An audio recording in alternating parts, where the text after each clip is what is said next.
Good morning, Madam President and Senators.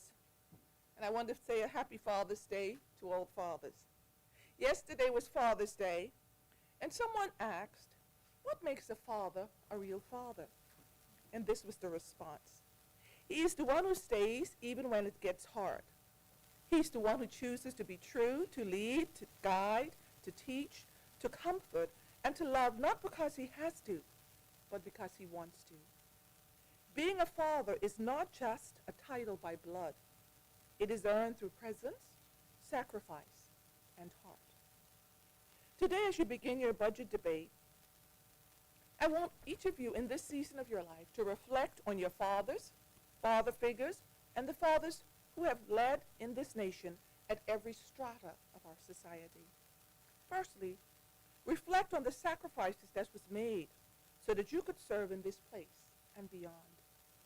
We live in a world where many feel entitled and never realized that there were many fathers and men who endured much, sacrificed much, and envisioned the Bahamas that we all take for granted. Occasions like Father's Day can invite us to consider who are the ones who are part of our ancestors, our mentors, and our leadership DNA that has ensured and resulted in us being here. Deuteronomy 32:7 states, remember the days of old. Consider the years of many generations. Ask your father, and he will show you, your elders, and they will tell you. David McCullen said, we are all the beneficiaries of those who went before us, who braved the unknown and kept faith in human spirit. Today, you stand on the shoulders of previous senators whose decisions impacted generations. Your contributions will be a part of the fabric of our national legislation, and your policies will affect the lives of all Bahamians. Be wise and vigilant in all your undertakings. Secondly, strive to build on all that you have received.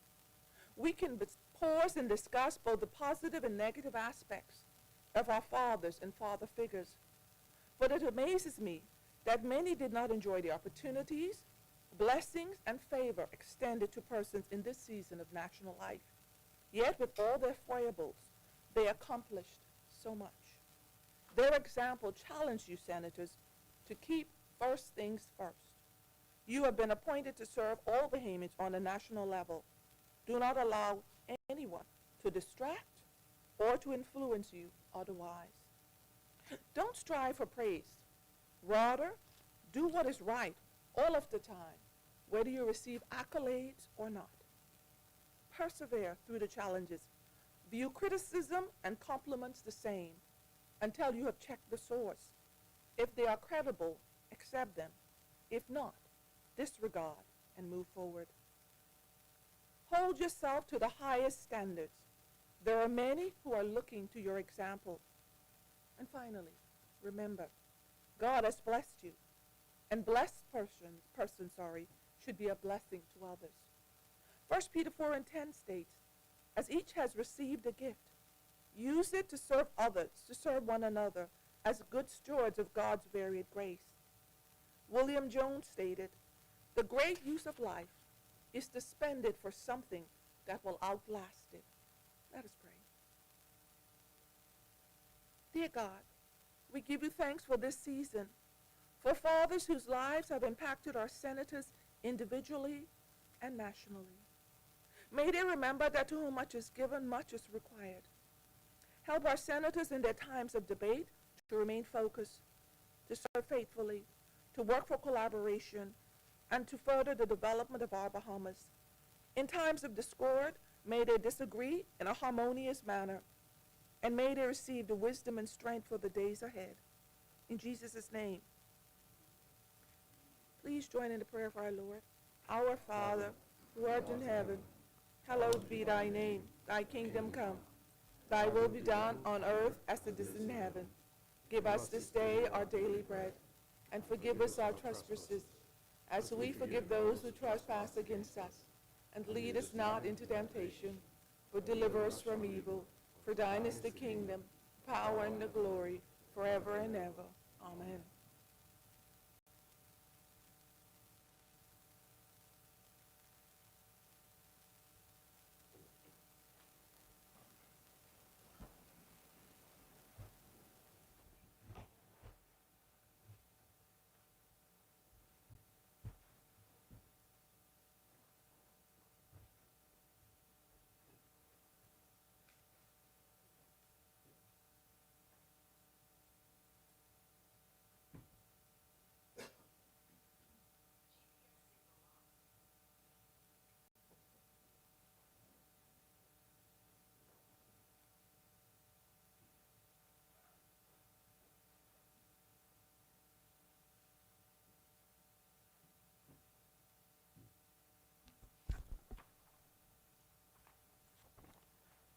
Good morning, senators and colleagues.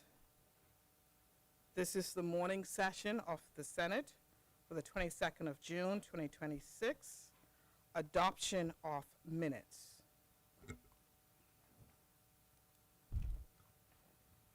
Madam President, I move for the adoption of the minutes of the first session of the 15th Parliament sitting on Thursday in the afternoon of the 28th of May, 2026 at 3 p.m. Is there a seconder? Second. It has been moved and seconded that the minutes of the meeting held on 20th of May, 2026 be adopted. As many as in favor say aye. Aye. Those opposed say nay. The ayes have it. The motion have carried.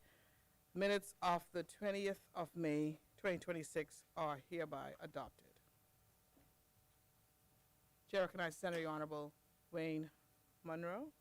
Madam President, I move, having consulted with the leader of opposition business, that we move to the agenda item of notices for future meetings before reverting back to facilitate the tabling of a resolution that we intend to debate along with the budget debate. Okay. Is there concurrence from Senator Ellsworth Johnson to vary the proceedings? Thank you. Thank you, sir. Chair recognizes Senator Honorable Wayne Monroe. Madam President, I therefore move and give notice for the following resolution. Whereas the Treasurer of the Commonwealth of the Bahamas, hereinafter referred to as the Treasurer, is a corporation sole established under Section 4, subsection 1 of the Ministry of Finance Act 2023, revised statute laws of the Bahamas 2000. It seized in fee simple in possession of the hereditaments more particularly described in the first and second schedule hereto, hereinafter referred to as the said hereditaments. And whereas the Treasurer has agreed to sell and Passerine at Abaco Holdings Limited and Bakers Bay HOA Limited have agreed to purchase the said hereditaments. And whereas by Section 5, subsection 3, paragraph A of the said Act, the Treasurer shall not sell or make any other disposition of the fee simple of any land vested in her without the prior approval of both houses of Parliament signified by resolution thereof. Now therefore be it resolved that pursuant to Section 5, subsection 3, paragraph A of the Act, this House approves the conveyance by the Treasurer to Passerine at Abaco Holdings of the said hereditaments described in the first schedule for the sum of $781,200, and two, the conveyance by the Treasurer to Bakers Bay HOA Limited of the said hereditaments described in the second schedule for the fee of $859,800. And the schedules bear the description, Madam President. Order the document be brought up. Order that the document do lie on the table.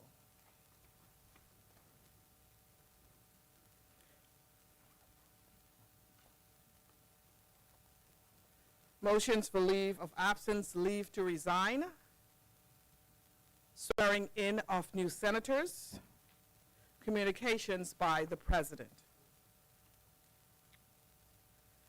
The Chair extends deep appreciation and heartfelt thanks to Reverend Carla Culmer for your spiritual guidance and prayer over today's proceedings.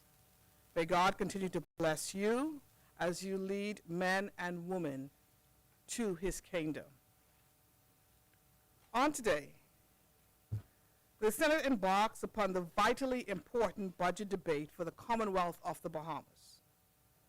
The fiscal year 2026-2027 budget under the theme, a budget that builds on progress. This budget must be passed as a matter of urgency as the new fiscal year commences on July 1, 2026. Senators, you are aware that the Bahamian people our constituents are eagerly awaiting the passing of this budget. Since the release of the budget communication, I have received phone calls, WhatsApp messages, and engaged in conversations from Bahamians of all walks of life who have echoed the same underlying concern, which is passing of this budget in a timely manner. For some, it symbolizes restored hope in the implementation of much-needed capital development projects to make their lives better. Some family islanders advise me that their much-needed airport and infrastructural developments will rebound economic life, whilst others appreciate the focus on enhanced health care and food sustainability. But fundamental to this budget is the salaries of thousands of public, hard-working, I hasten to add, public servants who in turn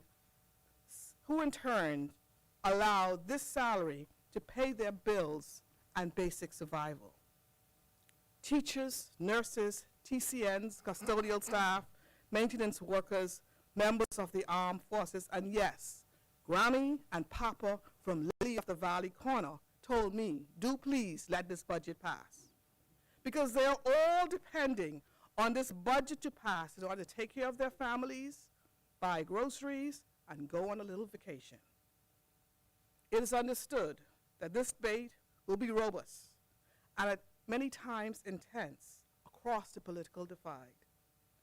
Notwithstanding this, the chair requests that you senators resist the urge to prolong or stall this debate.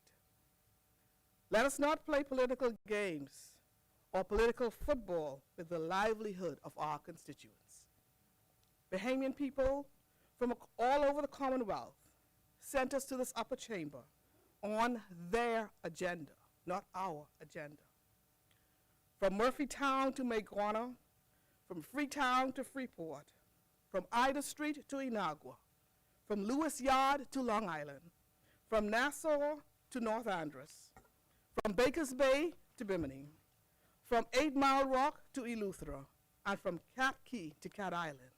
The people have given us one job, and that is to do their work, and that we shall do.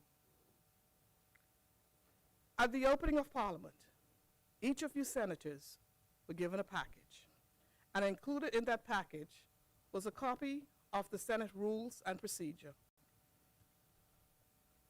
I trust that you have read and you have acquainted yourselves with this book. Clearly, the leader of government business has by the various stickies. I appreciate that, leader. As a matter of fact, they told me that I have a new sheriff in town, and they were a bit concerned that this new sheriff may not be as patient as the old sheriff, but I told them time will tell.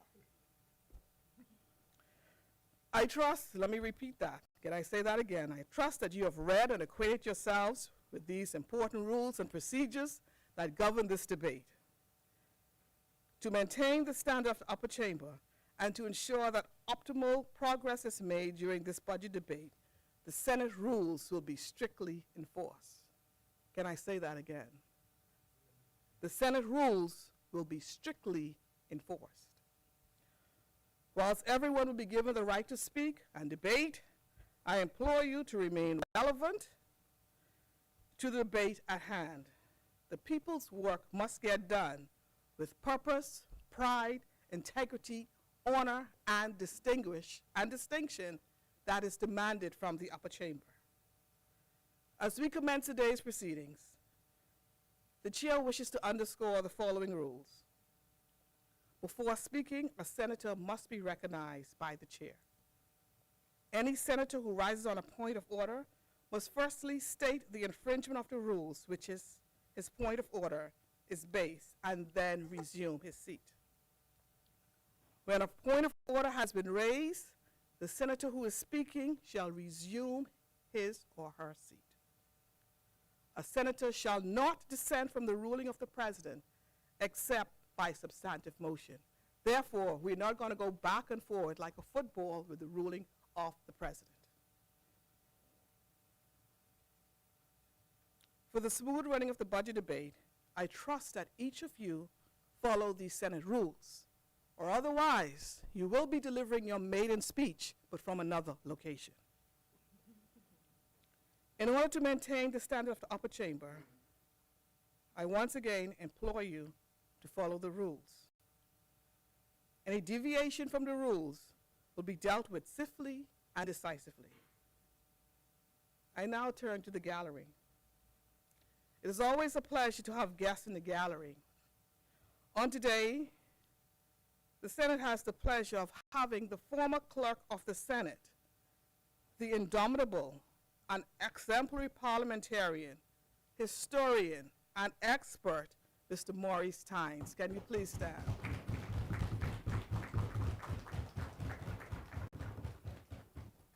Mr. Maurice Tynes has served the Parliament for over 30 years and is one of the longest serving parliamentarians in the Commonwealth of the Bahamas. I think he's probably here to grade us today. His experiences in Parliament and electoral systems are chronicled in his recently published book entitled As Many. In this book, Maurice Tynes draws on extensive experiences in parliamentary administration to provide an informative and accessible review of Bahamian legislative and electoral framework. I have read this book and highly recommend it to each of you senators to give it a read. Therefore, I have gifted each of you senators with an autographed copy of this book for your reading pleasure. I am absolutely certain that you will thank me later, and may even give me a tip for giving you such a beautiful gift, and all tips are received. As Many is also a great gift to travel with as you go to your conferences and seminars and workshops. It is widely received and very much welcomed by the international and the regional community. So if you're traveling and you're looking for a gift to take for the host country or persons you may meet along the way, I would certainly advise that you call Mr. Tynes, and he will bring you a copy, autograph, for a small fee. Mr. Tynes, on behalf of a grateful nation, I wish to take this opportunity to express heartfelt gratitude to you for 3 decades of dedicated and exemplary service to parliamentary democracy, administration, and the rule of law. And I also wish to thank you for accepting this invitation to grace us with your presence, and thank you for leaving a lasting legacy. May God continue to bless you. May God continue to bless your family. I would request the clerk to please receive the books from Mr. Tynes at this time.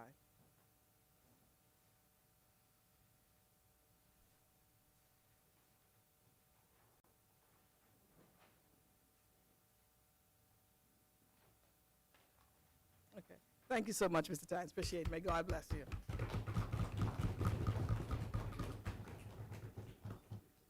And we're also blessed to have many other persons in the gallery at this time today. And as I call your names, can you please stand?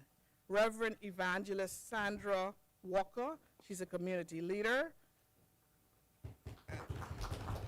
and also a member of the Sunrise Ministries. Next, we have Mrs. Ann Taylor. She's a chaplain and community leader. Can you please stand?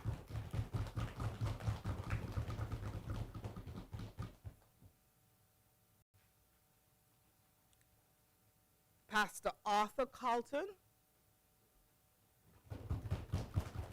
senior pastor of Mount Vernon Missionary Baptist Church. He's also a community leader and retired engineer at the Ministry of Works.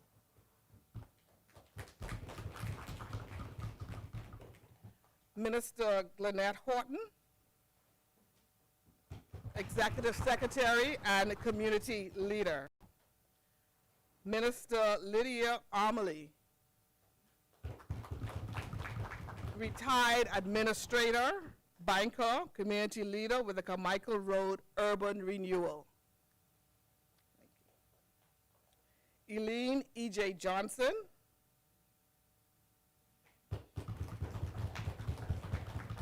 Retired airline personnel and community leader. Mr. Afma Bo, is he here? Okay.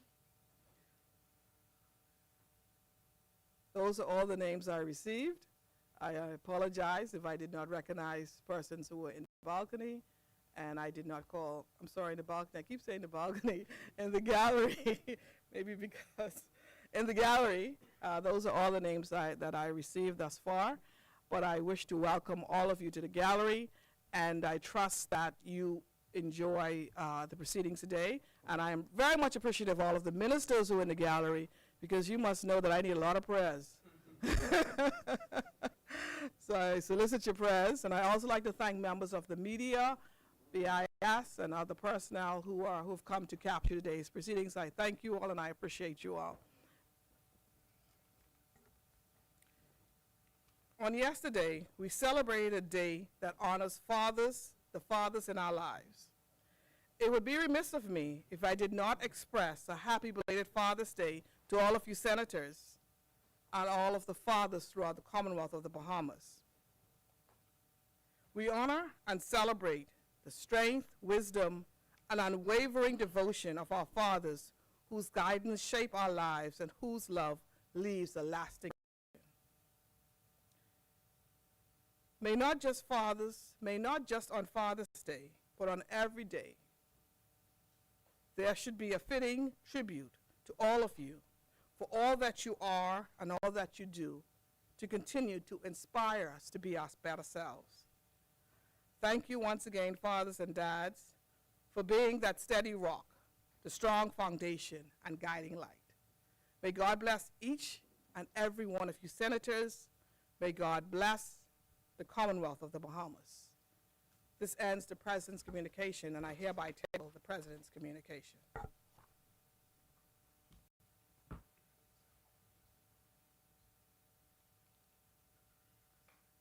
Messages from the Governor General. Messages from the House of Assembly. Message from the House of Assembly.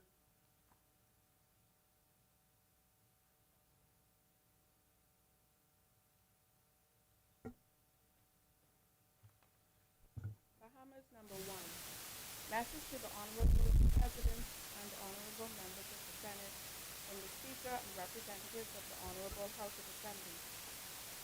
The House of Assembly acquaints the Honorable Senate that they have passed the following bills and desire the consent of that Honorable Chamber, namely, a bill for an act for the appropriation of diverse sums of money for and towards defraying the expenses of the government of the Commonwealth of the Bahamas and revenue accounts for the financial year commencing 1st July 2026 and ending 30th June 2027. A bill for an act for the appropriation of the sum of $415,819,096 for and towards defraying the expenses of the government of the Commonwealth of the Bahamas for capital development for the financial year ending 30th June 2027. A bill for an act to amend the Customs Management Act. A bill for an act to amend the Business License Act. A bill for an act to amend the Domestic Minimum Proper Tax Act. A bill for an act to amend the Family Island Development Encouragement Act. A bill for an act to amend the International Persons Landholding Act. A bill for an act to amend the Public Debt Management Act. A bill for an act to amend the Real Property Tax Act. A bill for an act to amend the Stamp Act. A bill for an act to amend the Statute of Frauds Act. A bill for an act to amend the Tariff Act. A bill for an act to amend the Tax Appeal Commission Act. A bill for an act to amend the Value Added Tax Act. A bill for an act to amend the Immigration Act. A bill for an act to amend the Environmental Health Services Act. A bill for an act to amend the Conveyancing and Law of Property Act. A bill for an act to amend the Property, Execution of Deeds and Documents Act. A bill for an act to amend the Port Authorities Act. A bill for an act to amend the Boat Registration Act. A bill for an act to amend the Commercial Recreational Watercraft Act. A bill for an act to amend the Bahamas Nationality Act. A bill for an act to amend the Road Traffic Act. A bill for an act to amend the Water Skiing and Motorboat Control Act. A bill for an act for the appropriation of further diverse sums of money for and towards defraying the expenses of the government of the Commonwealth of the Bahamas during the fiscal year commencing 1st July 2025 and ending 30th June 2026.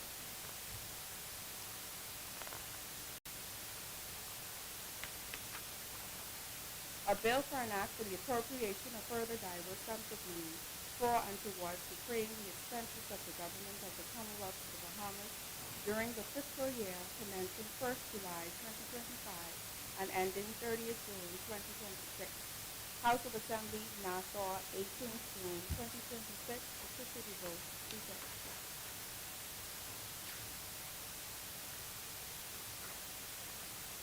Bahamas number 2. Message to the Honorable the President and Honorable members of the Senate from the Speaker and representatives of the Honorable House of Assembly. The House of Assembly acquaints the Honorable the Senate that they have agreed to the following resolution and desire the content of that Honorable Chamber, namely, resolved that pursuant to Section 5(3)(a) of the Ministry of Finance Act, the House approves 1. The conveyances by the Treasurer to Passerine and Abaco Holdings Limited of 5.808 acres or thereabouts, situate immediately southeast of the property of Jacobs Bay Golf and Ocean Club Phase 1 on Great Guana Keys, 1 under Abaco Keys for the sum of $781,200, and 2. The conveyance by the Treasurer to Jacobs Bay HOA Limited of 5.732 acres or thereabouts, situate immediately southeast of the property of Jacobs Bay Golf and Ocean Club Phase 1 on Great Guana Key of the Abacos for the sum of $859,800. House of Assembly, Nassau, 18th June 2026. Particularly vote. Speaker.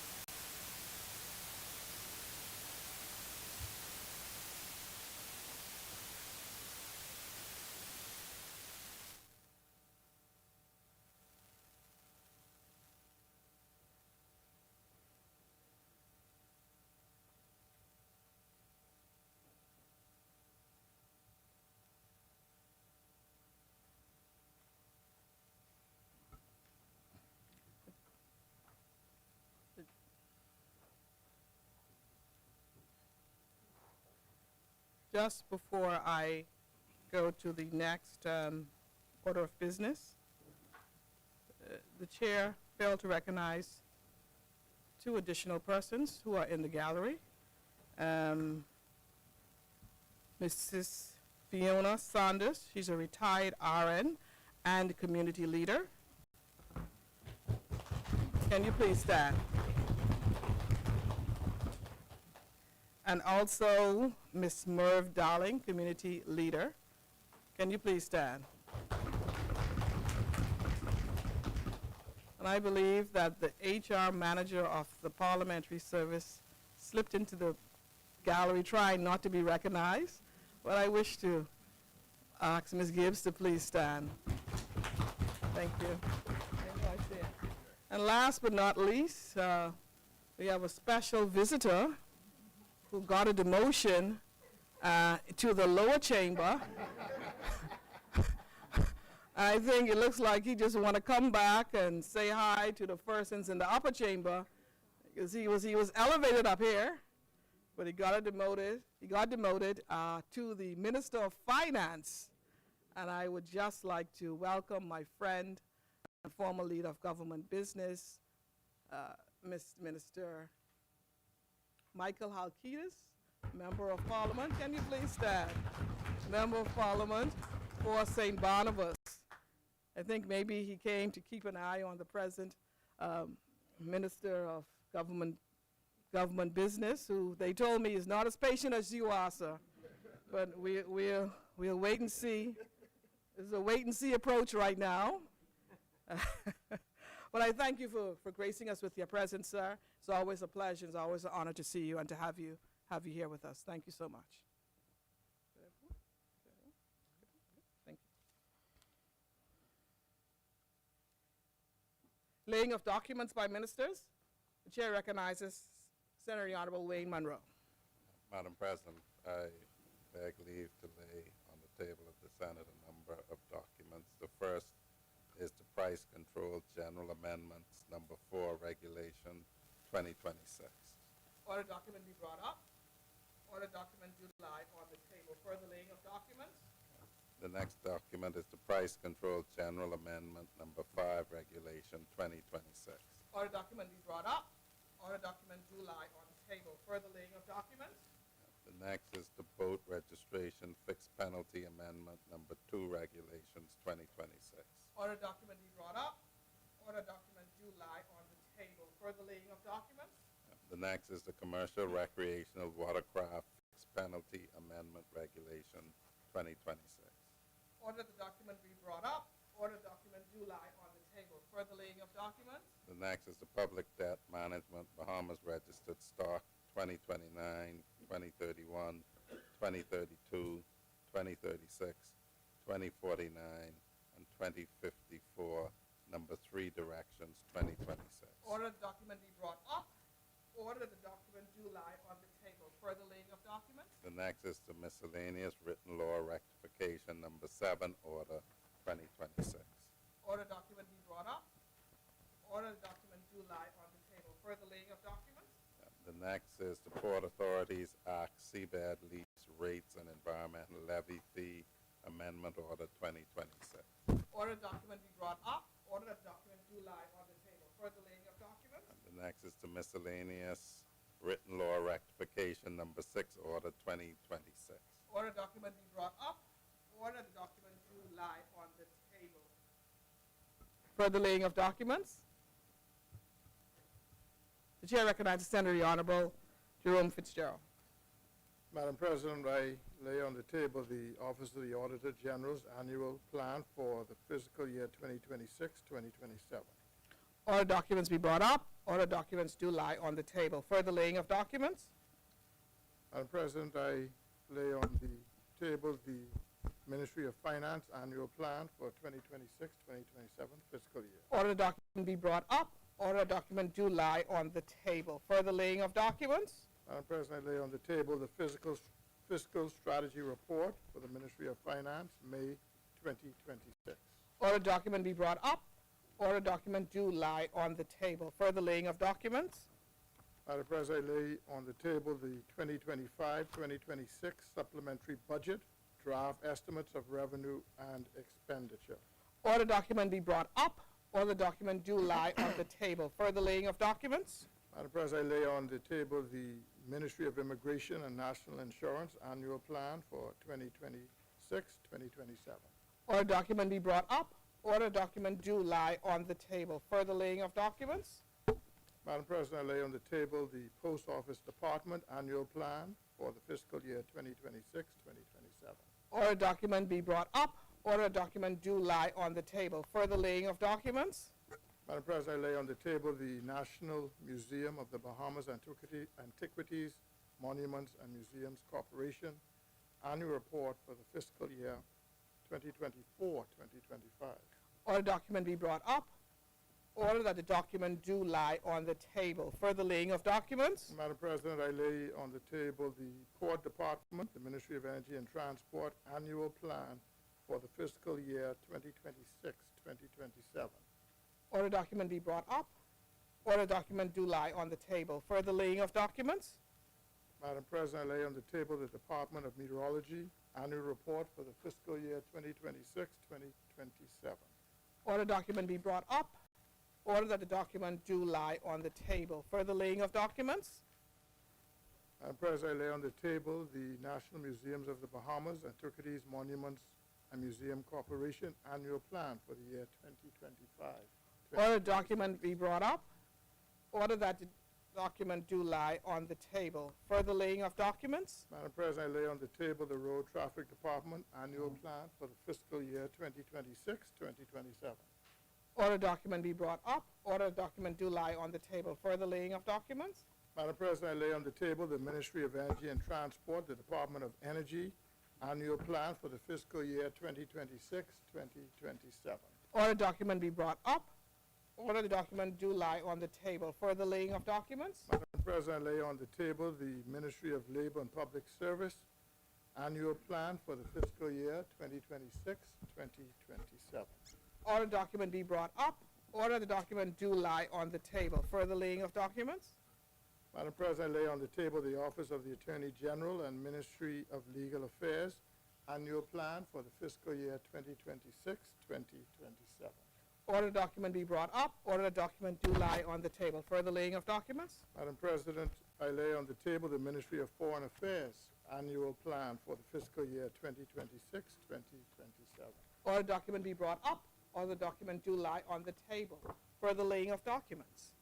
Madam President, I lay on the table the Ministry of Disaster Risk Management annual plan for the fiscal year 2026-2027.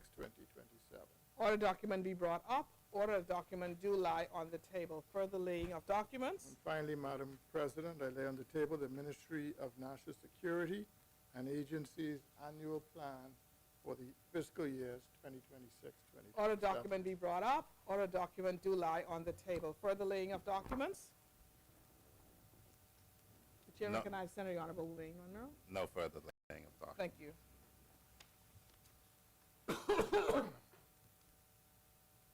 Communications by ministers. The chair recognizes Senator Honorable Wayne Monroe. No communications. Communications by senators. Questions. Answers to questions. Presentations of petitions. Appointment of select committees. I hasten to add that this item on the agenda will be deferred until there is consultation between the government as well as the opposition on the selection of the committee members. Reports of committees. First reading of bills. Chair recognizes Senator Honorable Wayne Monroe. Madam President, with concurrence of leader of opposition business in the Senate, it is proposed that we withdraw and replace a number of bills that were the subject of amendments in the lower chamber, which have been tabled there in their original form.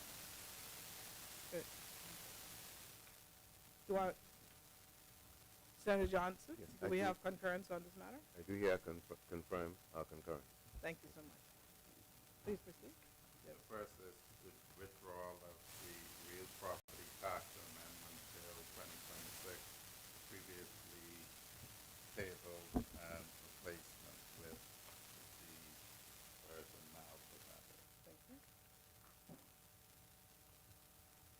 Further laying, pardon me?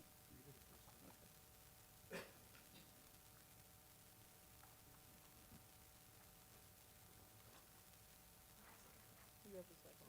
The second? Oh, second. It has been moved and seconded that the following bill be read for a first time and tabled. A bill for an act to amend the Real Property Tax Act. As many as in favor say aye. Those opposed say nay. The ayes have it. The motion is carried. Order the bill be read for a first time and tabled. A bill for an act to amend the Real Property Tax Act. For the first reading of bills, I move for the withdrawal of the previous business license amendment bill 2026 and the replacement by the business license amendment bill 2026. is there a seconder? Second. It has been moved and seconded that the following bill be read for a first time and tabled. A bill for an act to amend the Business License Act. As many as in favor say aye. Those opposed say nay. The ayes have it. The motion is carried. Order the bill be read for a first time and tabled. A bill for an act to amend the Business License Act. For the first reading of bills, I move for the withdrawal of the property execution of deeds and documents amendment bill 2026 as now tabled, and the tabling and first reading of the current property execution of deeds and documents amendment bill 2026. is there a seconder? Second. It has been moved and seconded that the following bill be read for a first time and tabled. A bill for an act to amend the Property Execution of Deeds and Documents Act. As many as in favor say aye. Aye. Those opposed say nay. The ayes have it. The motion is carried. Order bill be read for a first time and tabled. A bill for an act to amend the Property, Execution of Deeds and Documents Act. For the first reading of bills, Yes, I move for the withdrawal of the current tariff amendment bill 2026 and for the tabling and first reading of the tariff amendment bill 2026. is there a seconder? Thus, it moved and seconded that the following bill be read for a first time and tabled. A bill for an act to amend the Tariff Act. As many as in favor say aye. Those opposed say nay. The ayes have it. The motion is carried. Order the bill be read for a first time and tabled. A bill for an act to amend the Tariff Act. For the first reading of bills, Yes, Madam President, I move for the withdrawal of the current value-added tax amendment bill number 2, 2026, and for the tabling and first reading of the current value-added tax amendment bill number 2, 2026. is there a seconder? Thus, it moved and seconded that the following bill be read for a first time and tabled. A bill for an act to amend the Value-Added Tax Act. As many as in favor say aye. Those opposed say nay. The ayes have it. The motion is carried. Order the bill be read for a first time and tabled. A bill for an act to amend the Value Added Tax Act. For the first reading of bills, I move for the first reading and tabling of the supplementary appropriations revenue account expenses 2025-2026 bill 20. Oh, sorry. One moment, Madam President.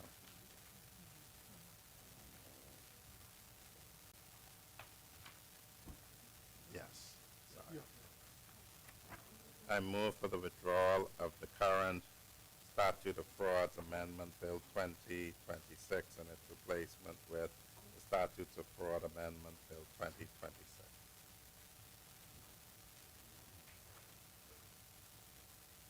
is there a seconder? Second. It has moved and seconded that the following bill be read for a first time and tabled. A bill for an act to amend the Statute of Frauds Act. As many as in favor say, it has been moved and seconded that the following bill be read for a first time and tabled. A bill for an act to amend the Statute of Frauds Act. As many as in favor say aye. Aye. Those opposed say nay. The ayes have it. The motion is carried. Order the bill be read for a second time and tabled. For a first time and tabled. A bill for an act to amend the Statute of Frauds Act. For the first reading of bills, Madam President, I move for the first reading of the supplementary appropriations revenue account expenses 2025-2026 bill 2026. Second. it has been moved and seconded that the following bill be read for a first time and tabled. A bill for an act for the appropriation of further diverse sums of money for and towards defraying the expenses of the government of the Commonwealth of the Bahamas during the fiscal year commencing the 1st of June 2025 and ending the 3rd of June 2026. As many as in favor say aye. Aye. Those opposed say nay. The ayes have it. The motion is carried. Order bill be for first time and tabled. A bill for an act for the appropriation of further diverse sums of money for and towards defraying the expenses of the government of the Commonwealth of the Bahamas during the fiscal year commencing 1st of July 2025 and ending the 30th of June 2026.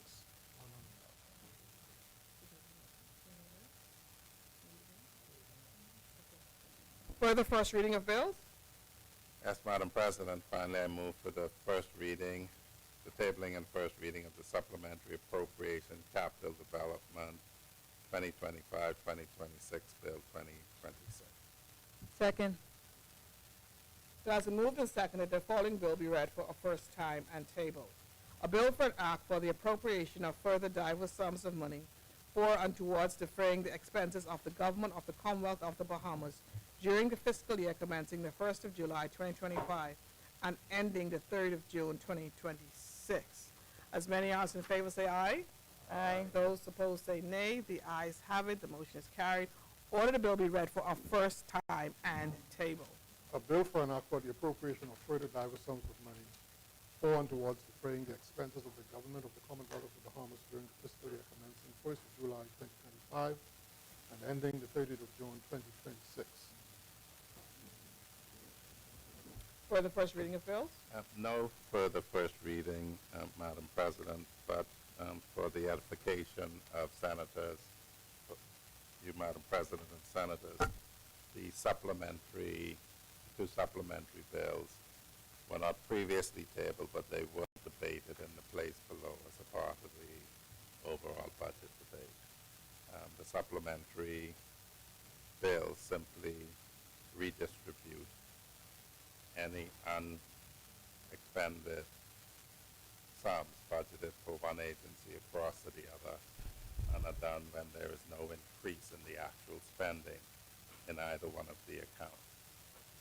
I put that on the table at this time, Madam President. I hadn't discussed that with the leader of opposition business, but after the first break, I would hopefully be able to communicate that there is no opposition to the debate of that with this compendium. But we can discuss that and report after the first break. Okay. Thank you, Senator, for the notification, and we will revisit this after you would have had an opportunity to discuss with the leader of opposition business. Yeah. The issues raised in the documents of the table will be debated now by the Honorable Minister, who will go first. Thank you. Obliged.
Second reading and committal of bills.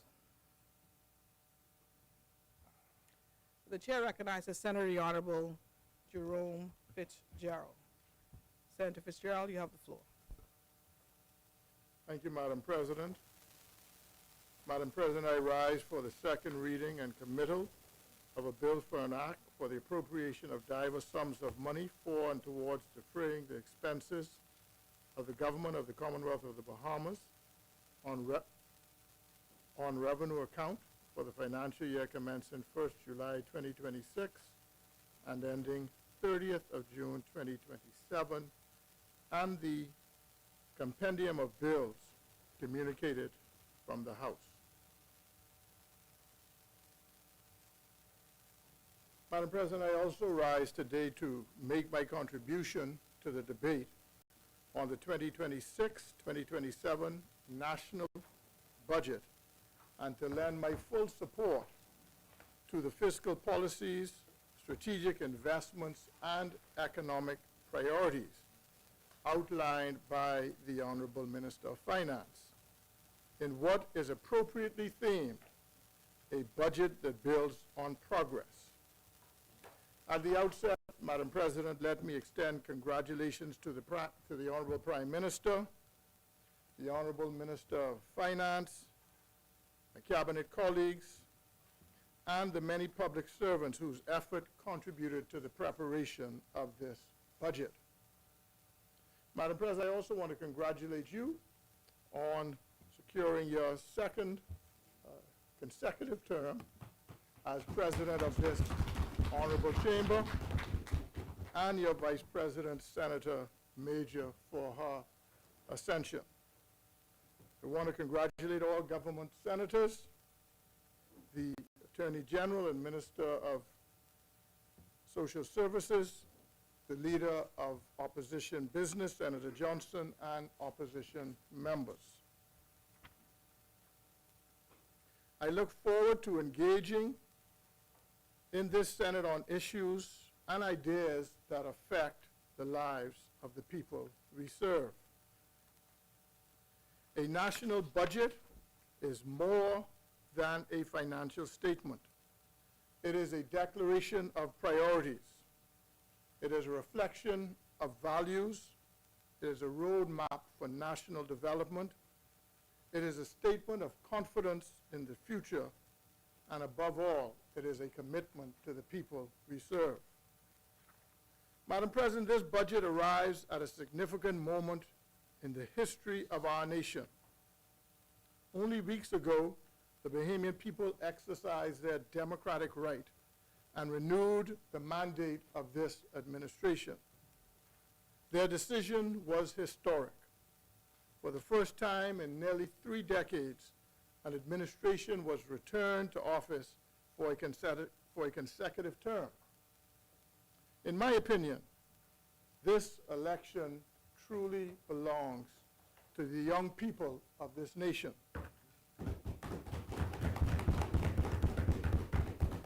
It belongs to the next generation.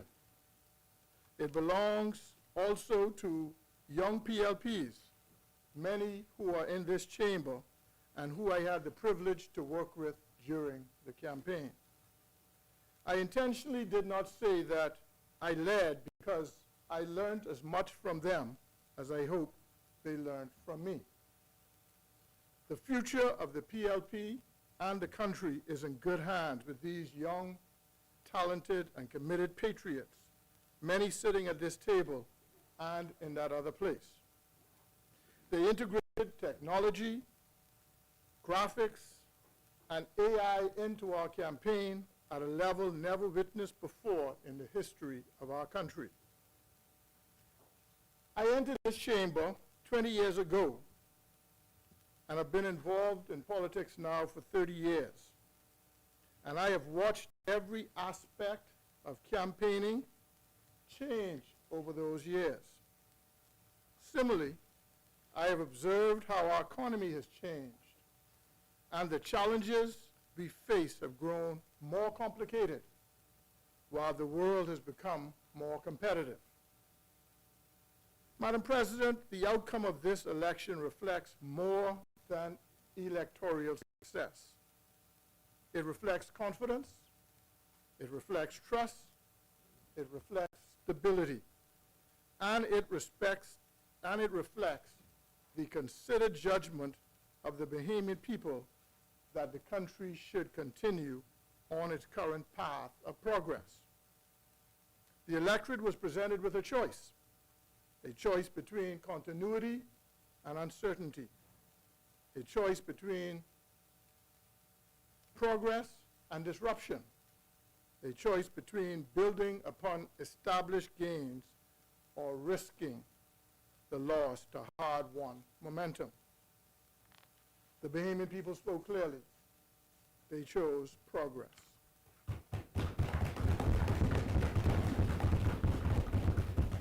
They chose stability, and they chose continuity. And they chose a government that has demonstrated its ability to manage the economy responsibly while investing in people and creating opportunities. Madam President, this renewed mandate carries with it significant responsibility. The Bahamian people did not merely vote for what has been accomplished. They voted for what remains possible. They voted for a vision for a stronger Bahamas, a more competitive Bahamas, a more inclusive Bahamas, a more innovative Bahamas, a more resilient Bahamas. A Bahamas where economic growth creates opportunities for all. The challenge before us is therefore clear. We must protect the gains that we have achieved. We must continue strengthening the economy. We must continue creating opportunities, and we must continue modernizing our institutions. We must continue preparing our nation for the future, and we must do so in a manner that ensures no Bahamian and no island is left behind. Madam President, the past term is a story of a country turning around, an economy moving from crisis to recovery, and from recovery to growth. It is a story of workers returning to their jobs, businesses rebuilding confidence, visitors returning to our shores, investment activities expanding, and public finances being placed on a stronger path. Everyday Bahamians carry the weight of that recovery in their everyday lives. They showed patience and confidence. They showed faith, strength, and the resilience to which Bahamians are known. Progress came because the Bahamian people worked for it. Progress came because the government made responsible choices. Progress came because we reopened the economy with care, strengthened revenue performance, supported key sectors, improved public administration, and kept our focus on fiscal sustainability.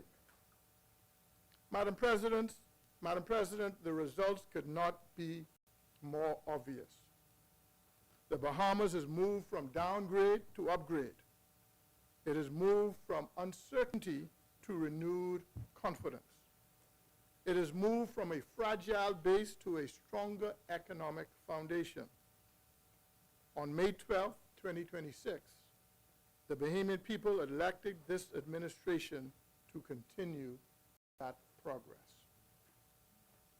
They gave this government a renewed mandate to protect the gains already made, to deepen our recovery, to widen opportunity, and ensure that growth reaches more homes, more businesses, and more communities throughout the country. Madam President, this budget is being presented at a time when the global environment remains uncertain. Across the world, governments are managing higher borrowing costs, geopolitical tensions, supply chain risk, energy vulnerability, climate events, food price pressures, and slower growth in major economies. The Bahamas is a small, open economy, and it feels these pressures very quickly. We import much of what we consume. We remain exposed to global fuel prices, tourism trends, international financial conditions, and the growing cost of climate resilience. In this environment, our country needs steady and focused leadership. It needs a credible fiscal plan that rating agencies trust. It needs policy that makes sense. It needs public investment that targeted at sustained growth. It needs reforms and innovations that improve how government works. Above all, it needs a belief and confidence in the Bahamian people, their ingenuity, their skills, their work ethic, the immense creativity which they possess, and the capacity to help build the next stage of national development. Any country that puts its financial house in order is better able to serve its people. A country that has earned the confidence of the international community is better able to attract investment. A country that jealously guards its credit standing is better able to finance roads, airports, clinics, schools, energy reform, and national resilience at more manageable costs. Madam President, this budget is designed to protect our recovery, allow us to continue to build with confidence, increase our investment in people, and support economic expansion. We will strengthen the fiscal position of the country. We will prepare the Bahamas for the risk and opportunities ahead. Madam Speaker, this budget is built on the foundation of many firsts in our last term that we are proud of. We are proud to be a party of firsts. Not first for their own sake, but first because they changed Bahamians' lives. The National Food Breakfast Program, serving in excess of 1.5 million breakfasts so far. When our families faced illness with no safety net beneath them, we created the first catastrophic care fund so that no Bahamian household is made bankrupt by a diagnosis they never asked for. We built the first public hospital authority academy to train our young people and to heal our own people. And we launched the first national organ transplant program so that a life can be saved right here at home. When our young people needed a path, we gave them one, the National Youth Guard. The first National Apprentice Program with paid pathways that lead from training straight into real work. And through Upscale Bahamas and DigiLearn, the first free national digital learning platform, which opened the door to skills for many Bahamians willing to walk through it. We delivered the first nationwide energy reforms in our history, changing how this country generates, distributes, and prices its power. We brought the first free public Wi-Fi to parks, from Nassau to the smallest family island settlements. We opened the first creative and performing arts school because Bahamian talent deserves a world-class home. We signed more than 60 labor agreements in a single term, more than any government in the history of this country, putting real wage increases into the hands of Bahamian workers. We earned our first credit upgrade in almost 20 years, and we welcomed more than 12.5 million visitors to these shores, a record no administration before has ever achieved. Madam President, these results are not mere promises. They are already delivered, and they can already be felt. More than 2,000 young Bahamians were hired into the public service in one term. The first public service-wide promotion exercise in 8 years. Careers at long last rewarded. A $3 million debt for nature swap, the largest conservation deal in our history.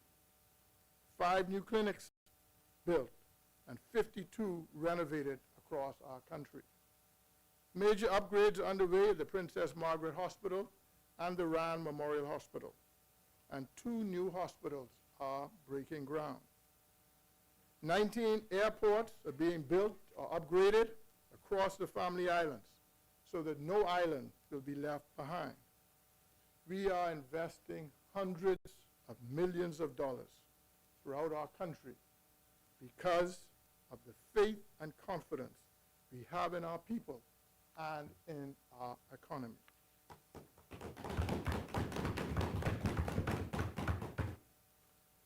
Madam President, as I said, the current and future performance of the Bahamas as a small, open economy remains closely linked to the developments within the global economy, particularly those of the United States, our major trading partner and our primary tourism market. As we progress through 2026, the international economic environment continues to face heightened uncertainty driven by ongoing geopolitical conflicts, elevated trade tensions among major economies, tighter global financial conditions, volatile energy prices, and persistent supply chain disruptions. it is essential that we carefully assess the evolving global economic climate and its implications to our domestic economy. Madam President, according to the IMF, April 2026 World Economic Outlook, global growth moderated to 3.4%. President, point of order. And I refer, Madam President, to Rule 31.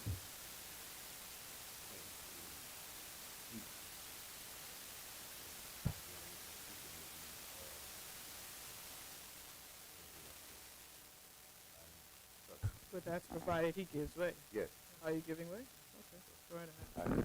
Well, the Honorable Minister indicated that there's major renovations on the way to the Princess Margaret Hospital. My mother was recently there, and we were advised by medical professionals to take her out so that she can get some assistance because they did not have the supplies to treat her. So it's near and dear to me. And I'm wondering if the Honorable Minister, in his speech, will elucidate what those major renovations are at this time. In his speech. Thank you, Senator Honorable Johnson. Senator Honorable Fitzgerald, can you please proceed? Thank you, Madam Bearing President. in mind With all due respect, that's clarification. not that's not a point of order. He didn't point out, as I said, anything that was incorrect. We are ongoing. You pointed out the lack of supplies. That is a different from ongoing renovation. I respectfully disagree. The rules, and I should be guided by the Honorable President, says that there can be an interruption if the Speaker gives way for the purpose of elucidating something that was said in his speech.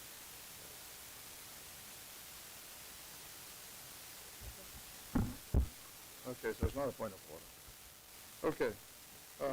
Madam President, as I said, according to the International Monetary Fund 2026 World Economic Outlook, global growth moderated to 3.4% in 2025. Global growth is projected to decline by 3.1% in 2026, before ending higher at 3.2% in 2027, amid heightened geopolitical tensions and continued global uncertainty. Despite persistent service price pressures and fluctuating energy costs, global inflation eased to 4.1% in 2025 and is projected to rise again slightly to 4.4% in 2026, declining to 3.7% in 2027.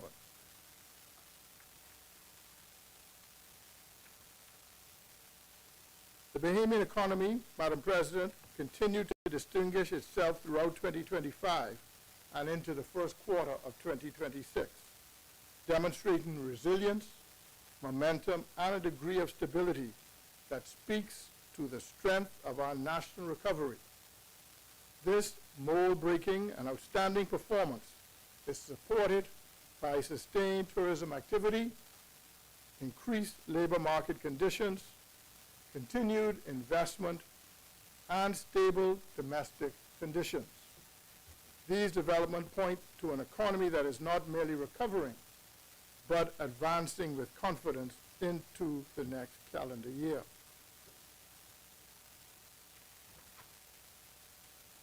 According to the latest release from the Bahamas National Statistical Institute, real GDP is estimated to have expanded by an exceptional 3.8% in 2025, following the elevated post-recovery growth of 4.2% recorded in 2024.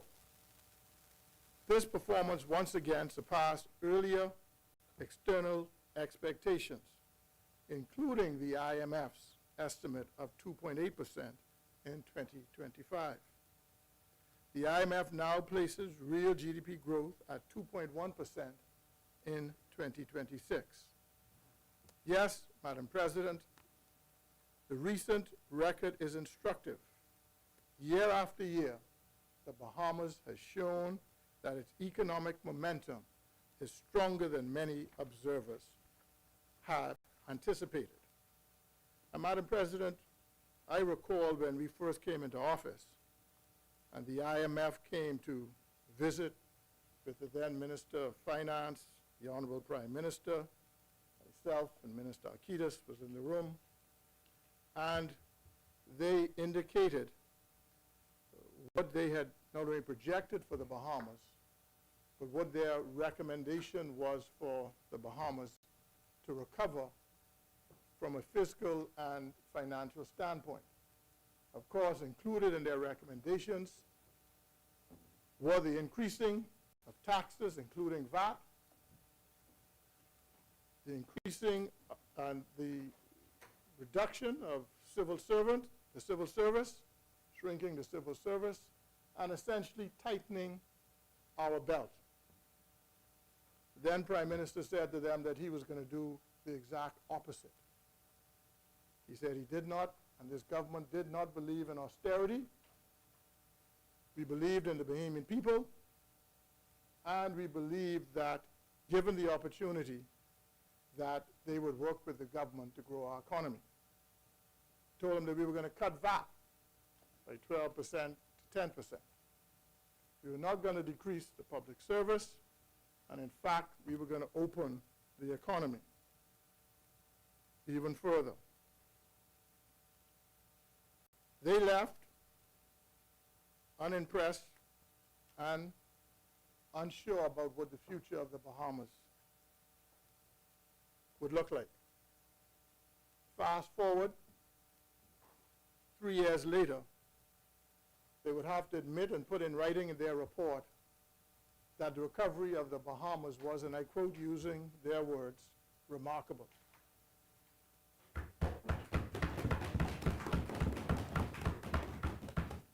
That's how far we have come, Madam President. Minister Akitas will also tell you that at the recent meetings at the IMF and World Bank that are held annually, during the first 3 years, it was very, very rough to meet with our bondholders and the credit agencies. I happened to join them the last 2 years, and at that point, the tensions had eased. And so I came into a different environment. But needless to say, Madam Speaker, the international community has recognized and spoke about and applauded the government for its physical and economic recovery. Total revenue for the 9-month period amounted to $2.5 billion, the equivalent of 65.3% of the full-year budget target. When compared to the same past fiscal year, total revenue increased by $74.7 million, or 3%. This points to a generally stable position in revenue, although performances across individual categories are mixed. As final quarter data becomes available, the Ministry of Finance, that is, believes that these trends will remain consistent throughout the fiscal year. Madam President, tax revenues remain the primary source of collections, totaling $2.3 billion, or 89.2% of total revenue. This represents an increase of 4.1% relative to the same 9-month period ending March 2025. And non-tax revenue totaled $255.5 million, a decline of 5.6% over the same period. Now turn to expenditures. Aggregate expenditures for the 3 quarters to March 2026 estimated to $2.7 billion, or 70% of the full year budget. Of this amount, recurrent expenditure totaled $2.4 billion, while capital expenditure amounted to $271.7 million. Recurrent expenditure increased by 2.9% relative to the same period in the previous fiscal year and represented 70.5% of the full budget target. This level of expenditure remained broadly consistent with the normal execution of the budget, and it also reflects the government's ongoing obligations in relation to public service delivery, debt servicing, and the implementation of programs prioritized throughout the year. Within recurrent expenditure, personal emoluments totaled $681.8 million, representing an increase of 5.1%. This movement is mainly associated across the public service and represents 72.5% of the overall budget.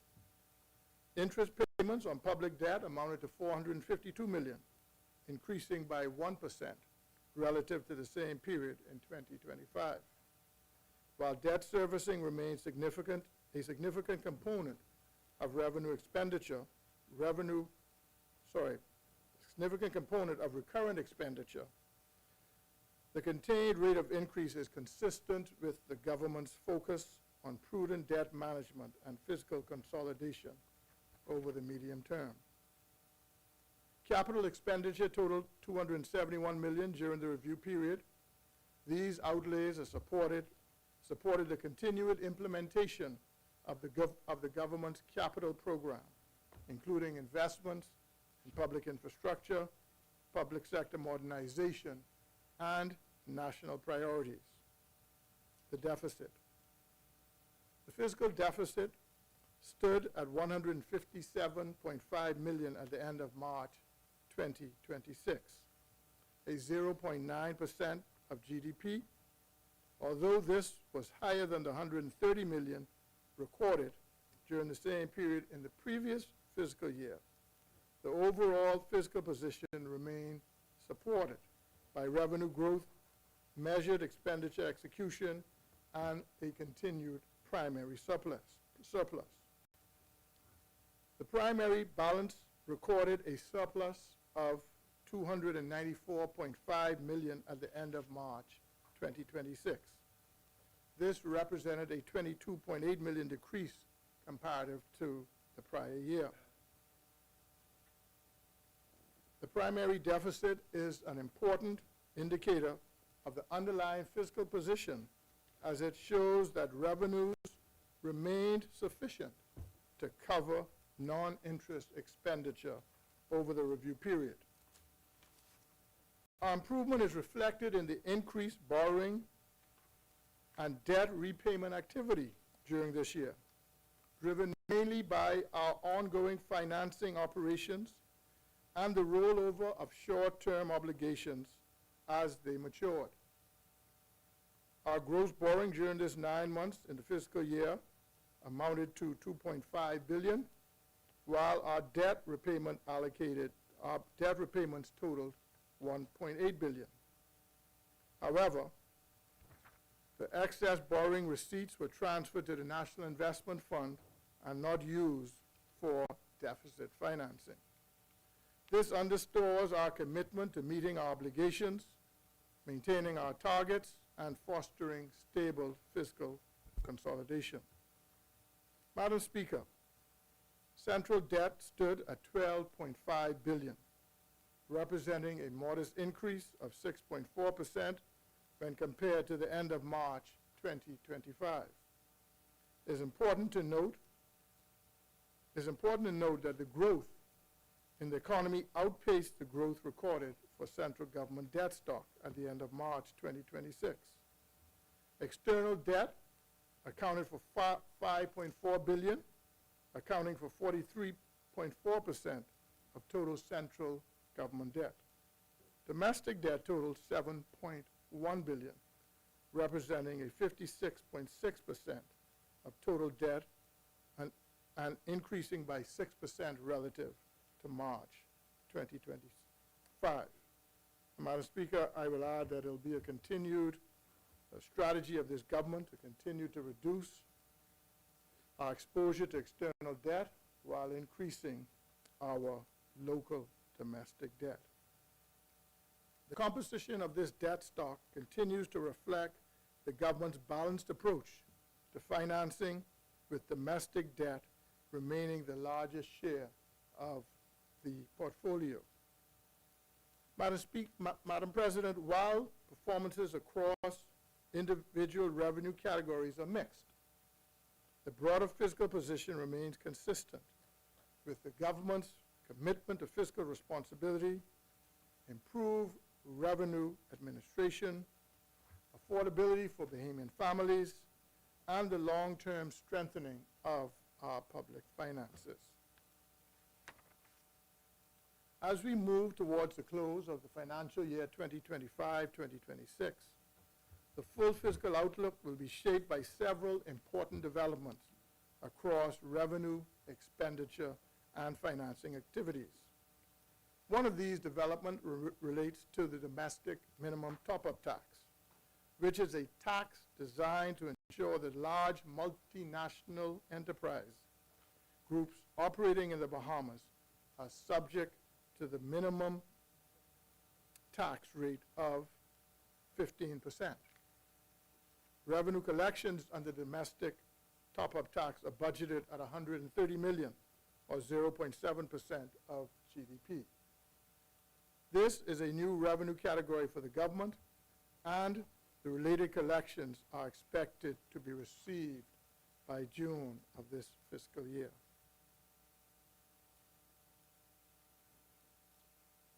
Madam President, at this time last year's budget preparation, the anticipated taxpayer base was expected to be fewer than 5 taxpayers for the domestic minimum top-up tax. However, recent information indicates that the number of taxpayers could exceed this projection, and this would be a positive impact on the overall year-end fiscal position. Madam President, on the expenditure side, the full-year outlook will depend largely on the timing of fourth quarter budget execution, while spending through the first 9 months remain broadly aligned with the approved budget. Recurrent and capital expenditures do not always move evenly across the fiscal year. Final outturn may therefore reflect timing of approved transfers, program implementation, procurement, certification, and capital projects payment before year end. The government's focus remains on disciplined budget execution while ensuring that approved programs and priorities continue to move forward.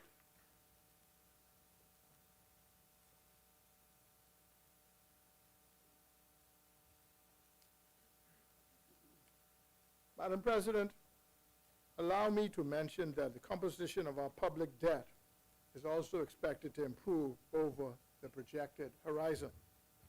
External debt is projected to decline from $5.1 billion in 2025-2026 to $2.8 billion by 2035-2036, while domestic debt is expected to decrease more gradually from $6.3 billion to $5.1 billion. This rebalancing will help reduce external vulnerabilities while maintaining stable domestic financing base. This projected debt trajectory remains consistent with the pace of economic expansion, with the growth of debt stock exceeding GDP growth. This alignment demonstrates the debt dynamics remain well contained and reinforces confidence in the sustainability of the government's fiscal outlook. Madam President, the speech from the throne set out a compelling vision for the next chapter of national development. It challenged us to continue building a Bahamas for Bahamians, a Bahamas where economic growth creates opportunities, a Bahamas where entrepreneurship is encouraged, innovation is rewarded, and consumers are protected. A Bahamas where prosperity reaches every island and every community. A Bahamas where ordinary citizens can aspire not merely to participate in the economy, but own it. Build, invest, and innovate in our economy. That vision aligns closely with the work of the Ministry of Economic Affairs. Indeed, few ministries sit more centrally within the government's economic agenda than the Ministry of Economic Affairs. Our portfolio touches virtually every aspect of economic life. It touches trade and industry, industry's encouragement, financial services, consumer protection and welfare, economic development, domestic investment, Bahamas Invest, the promotion, facilitation, and administration and administrative processing of investments, the new Foreign Direct Investment Compliance Unit, Companies Registry, Standards, Weights, Measures, and Quality Infrastructure, international trade, the blue economy, green economy, data protection, small business development, relations with Cable Bahamas, Alive, and BTC, international arbitration and relations with the real estate sector, and broader initiatives designed to improve national competitiveness and economic diversification. Collectively, these responsibilities place the ministry at the heart of efforts to build a stronger and more prosperous Bahamas. Madam President, as I mentioned before, we operate in a global environment which remains uncertain. Across the world, governments are grappling with inflationary pressures, the geopolitical tensions, trade disruption, supply chain vulnerabilities, climate risk, and technological transformations. Competition for investment has intensified. Countries are working aggressively to attract talent, capital, innovation, and creating opportunities for their citizens. The reality is simple. Bahamians cannot afford complacency. We must remain competitive, innovative, and adaptable. We must remain forward-looking. The largest countries will not necessarily be the ones that succeed over the next decade. The ones that will succeed will be the most agile, innovative, and competitive. That is why this budget is not simply about managing today's challenges. It is about positioning the Bahamas to seize tomorrow's opportunities. Madam President, as the Minister of Economic Affairs, I firmly believe that the next phase of national development will be defined by 5 key priorities. First, improving affordability and reducing the cost of living. Secondly, expanding opportunities for Bahamians through trade, entrepreneurship, and linkages through foreign direct investment in the tourism sector. Third, strengthening competitiveness through modern institutions, standards, and innovation. Fourth, enhancing our position as a globally respected center for financial and professional services. And fifth, unlocking the transformative potential of the blue economy while ensuring that progress reaches every island throughout our archipelago. These priorities are reflected throughout the budget. They are reflected throughout the Blueprint for Progress, and they are reflected throughout the work program of the Ministry of Economic Affairs. The ministry's mission extends beyond economic management. Our mission is ultimately about people, about the Bahamian people. It's about creating opportunities for young entrepreneurs seeking to launch a business, supporting family island communities seeking new avenues for development, It's about helping Bahamian businesses compete internationally and creating pathways to ownership and wealth creation. It's about protecting consumers and strengthening confidence in our institutions. And it is about ensuring that future generations inherit a stronger country than the one we inherited. That is the purpose of public service.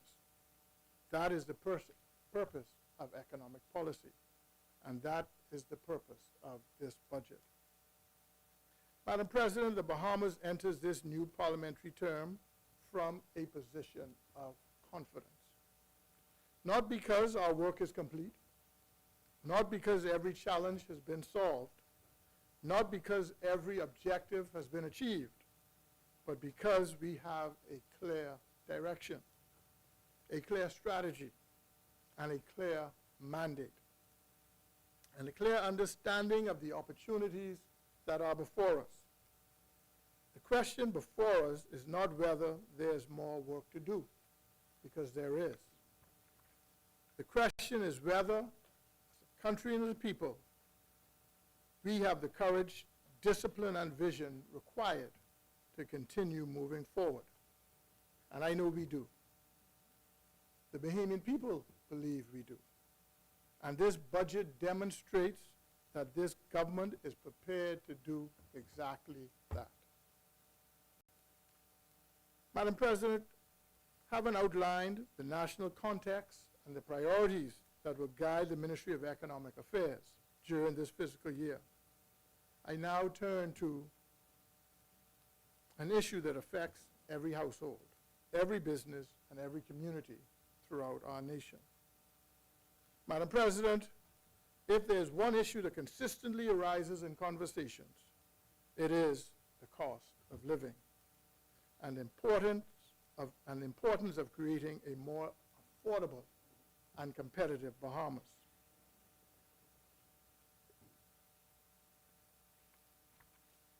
Whether one is speaking to young professionals starting a career, a senior citizen living on a fixed income, a single parent managing household expenses, a small business owner purchasing inventory, or a family island resident facing higher transportation costs, the message is often the same. The cost of living matters. It matters because it affects the quality of life and household budgets. It affects businesses and the decisions they make. And ultimately, it affects what opportunities we can pursue. This government understands those realities. We recognize that while economic growth is important, economic growth must translate into tangible benefits for ordinary Bahamians. The success of our country and our economy cannot be measured solely by statistics. It must be measured by whether people feel greater security, greater opportunity, and greater confidence in their future. Madam President, the government has consistently pursued policies designed to provide relief while maintaining fiscal responsibility. The reduction in value-added tax from 12 to 10%. The elimination of VAT on unprepared foods. The increasing of the exemption for first-time homeowners from $500,000 to $600,000. Expanding real property tax relief for owner-occupied quadplexes and below. Targeted affordability measures. Support for vulnerable households. These initiatives reflect a clear commitment to easing the burden on Bahamian families. Yet we recognize that affordability cannot be addressed through tax policy alone.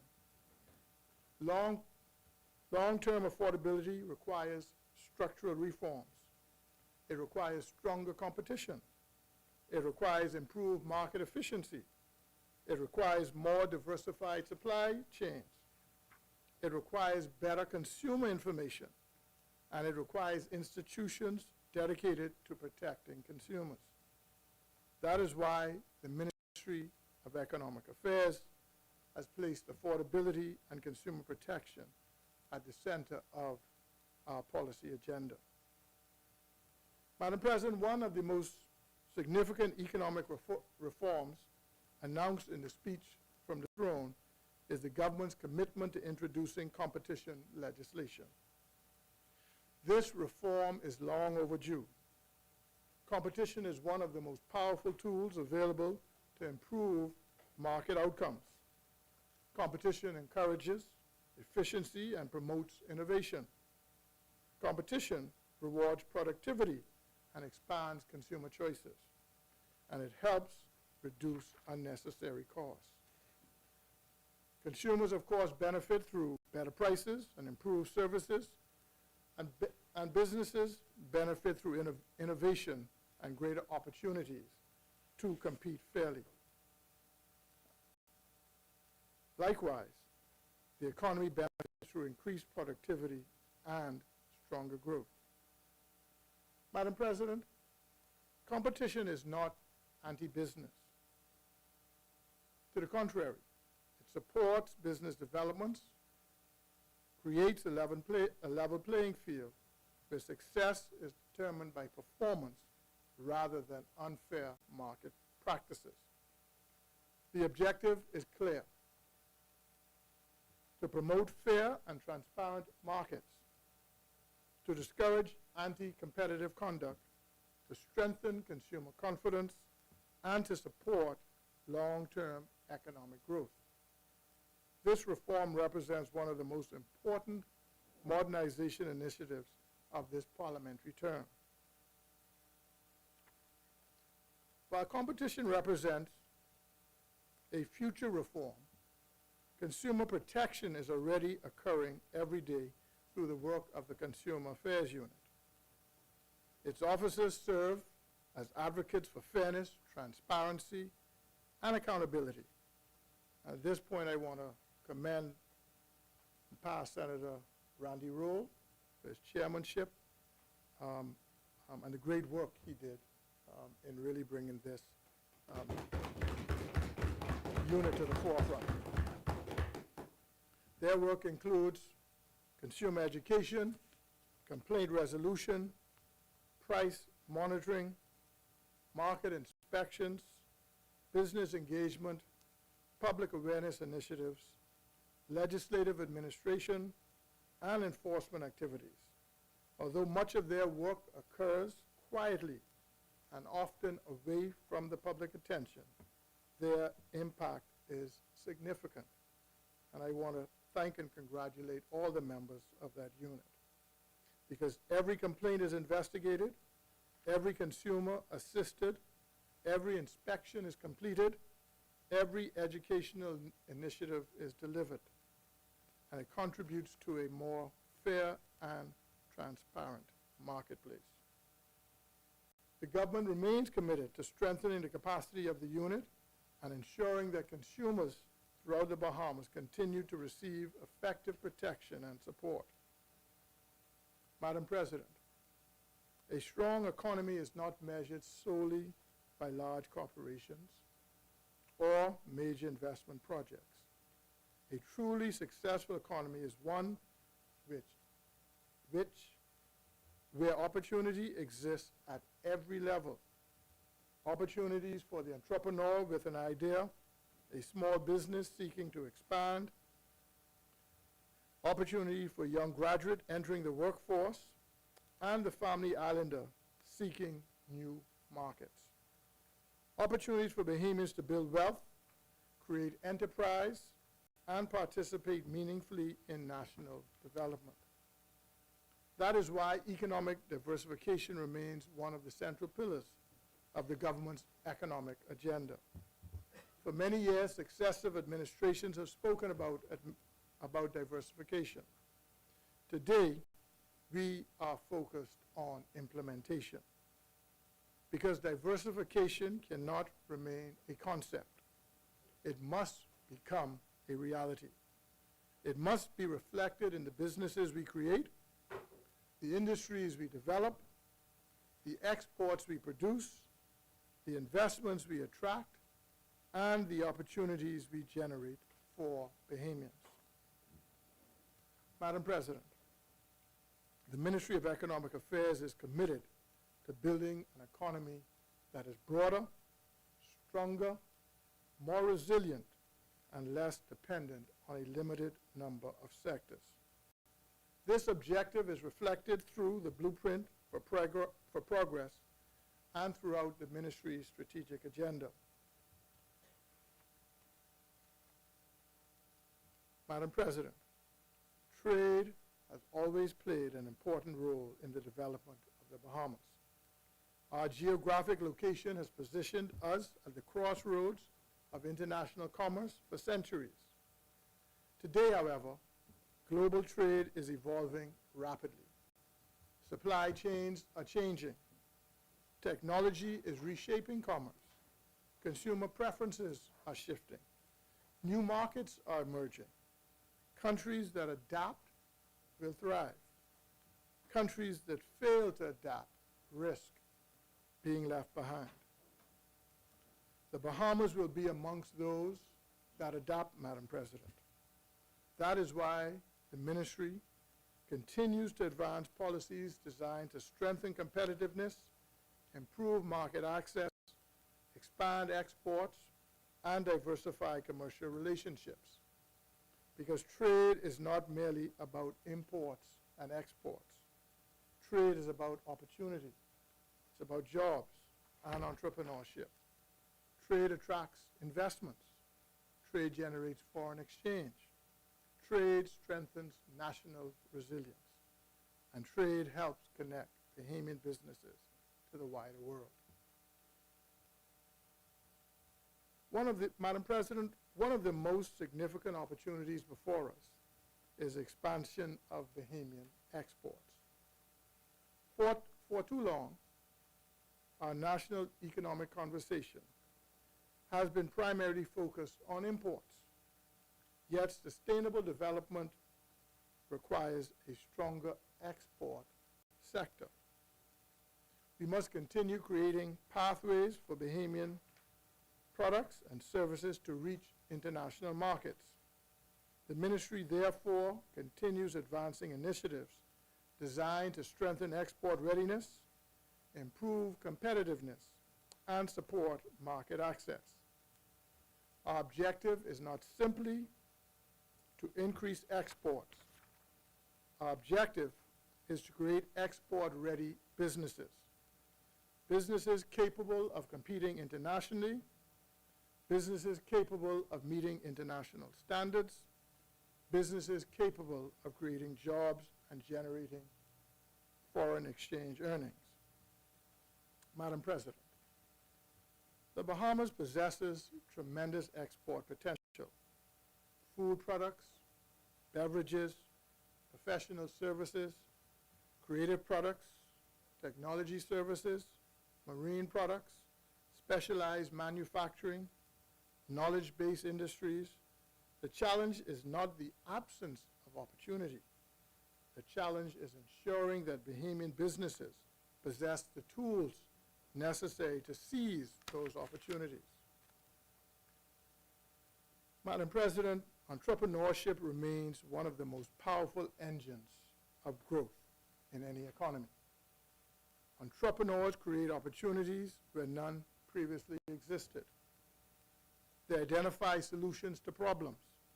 They introduce innovation, create employment, generate wealth, and strengthen communities. The government remains committed to ensuring and creating an environment where entrepreneurs can flourish. This commitment extends beyond financing. Entrepreneurs require information. They require mentorship, networking, and training. They require access to markets, and they require supportive policies. That is why entrepreneurship support remains a key component of the ministry's economic development strategy. Madam President, the entrepreneurial spirit of the Bahamian people has never been in doubt. Across our islands, we see evidence of innovation, resilience, and determination. We see small businesses creating opportunities, entrepreneurs developing new products, and young people embracing technology and innovation. The role of government is to help create the conditions under which that entrepreneurial spirit can thrive and flourish. Madam President, small and medium-sized enterprises are often described as the backbone of modern economies, and this is for good reason. Small and medium-sized enterprises account for a significant level of employment, innovation, and economic activity, and the Bahamas is no exception. Many of our successful businesses began as small enterprises. Many of our strongest communities depend upon local businesses. Many of our future economic leaders are operating small and medium-sized businesses today. The government therefore remains committed to supporting the growth and development of this critical sector. We must create pathways that allow small businesses to become medium-sized businesses, and medium-sized businesses to become major employers and players. Because every successful business creates opportunities not only for the owner, but also for employees, suppliers, customers, and communities. Madam President, one of the most exciting opportunities for economic diversification lies within the creative sector. The Bahamas possesses a rich cultural heritage that is recognized throughout the world. Our music, our visual arts, our fashion, our craftsmanship, storytelling, Jonkanoo traditions, culinary heritage. These are not merely expressions of culture. They are economic assets. They are export opportunities. They are sources for entrepreneurship and wealth creation. Historically, creative industries have often been viewed primarily through a cultural lens. This government recognizes that they must also be viewed through an economic lens. Accordingly, the ministry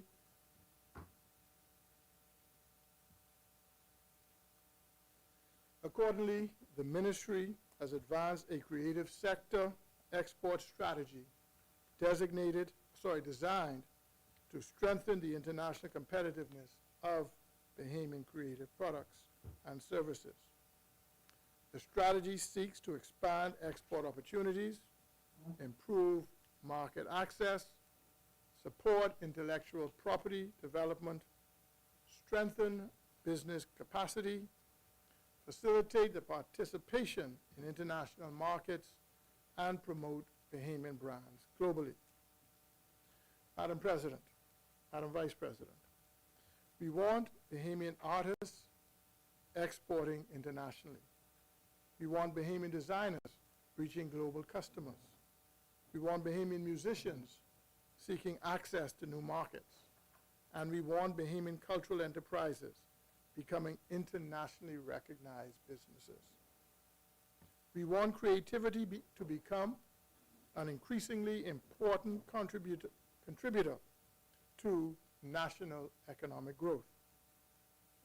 These initiatives align directly with the government's broader diversification agenda and reflects our commitment to transforming talent into opportunity and culture into commerce.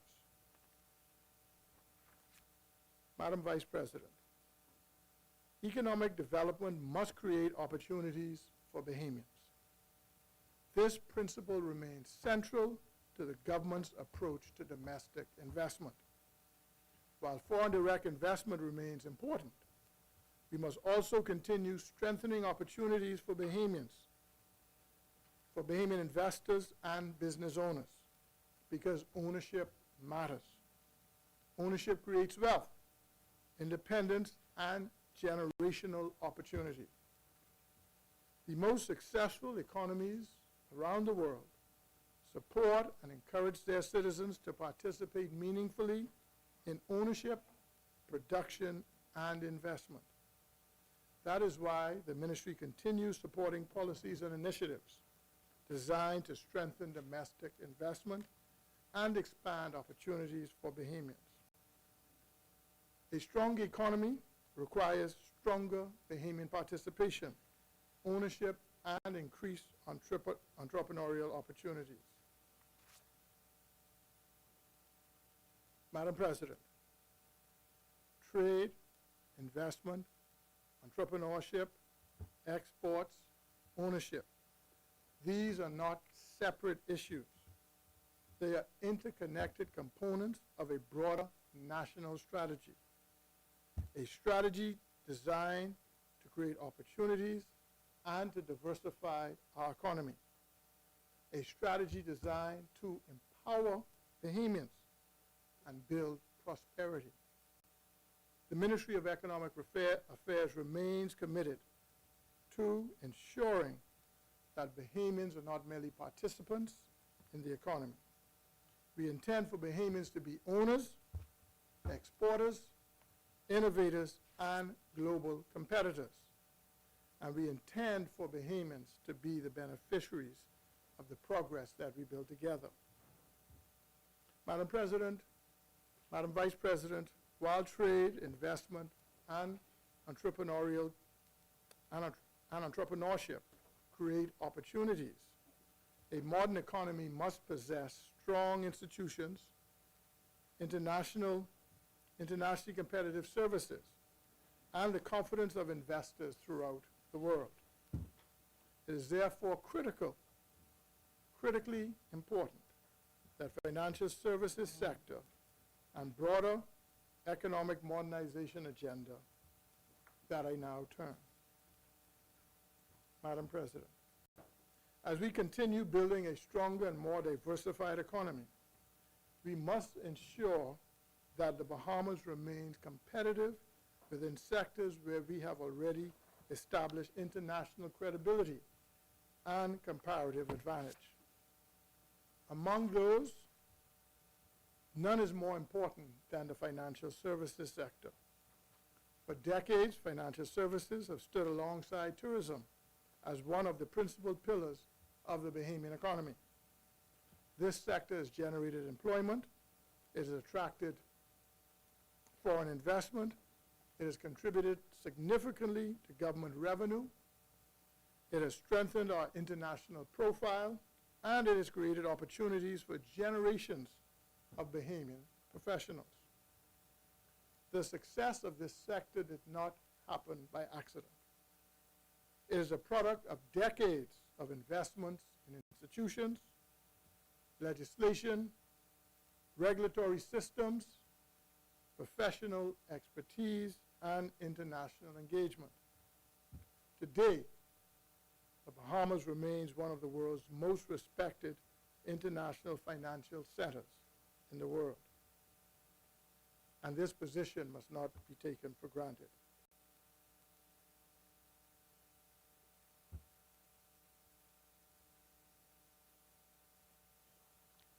Madam President, the global financial services industry is undertaking profound transformation.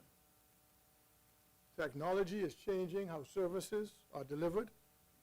New competitors are emerging. Client expectations continue to evolve. Regulatory requirements continue to expand. Competition for international business has intensified. The countries that thrive within this environment will be those that remain agile, innovative, and internationally competitive. This government understands that reality. Accordingly, the ministry continues to work closely with industry stakeholders to strengthen the long-term competitiveness of the sector. Our objective is not simply to maintain our position. Our objective is to enhance and advance it. We intend to position the Bahamas as one of the leading centers for wealth management, fiduciary services, private banking, family office structures, investment administration, traders, and specialized financial services. This objective requires continuous improvement. It requires strategic engagement. It requires innovation. And it requires confidence. But economic competitiveness, Madam President, requires more than investment and innovation. It also requires quality. This is why the Bureau of Standards and Quality plays such an important role within our national development framework. Although the work is often carried out quietly and away from public attention, its impact is significant. Standards influence virtually every sector of our economy: tourism, manufacturing, construction, energy, agriculture, environmental management, technology, consumer products, international trade.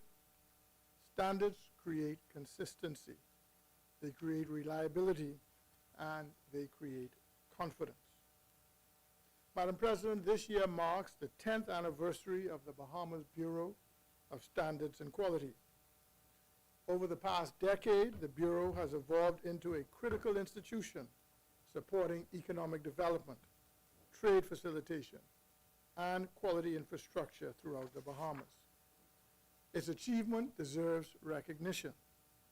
Its continued growth deserves support, and its future role within our national competitiveness agenda will only become more and more important.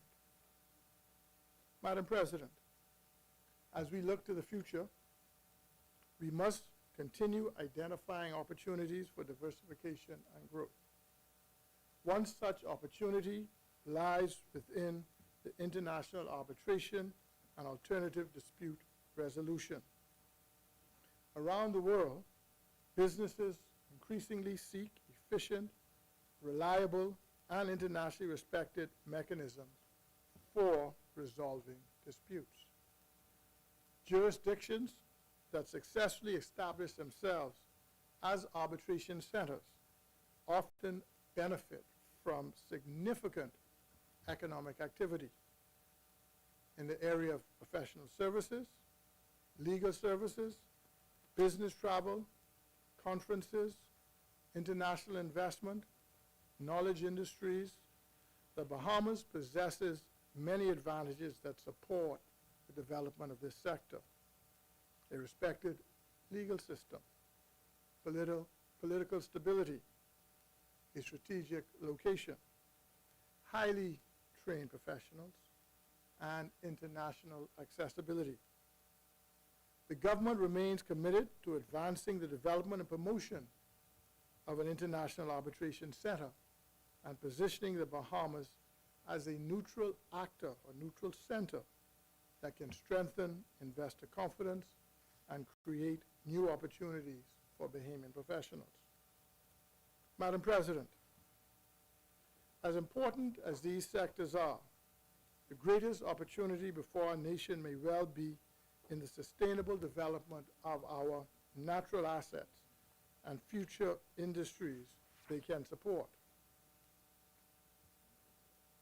Throughout this contribution, I have spoken about affordability.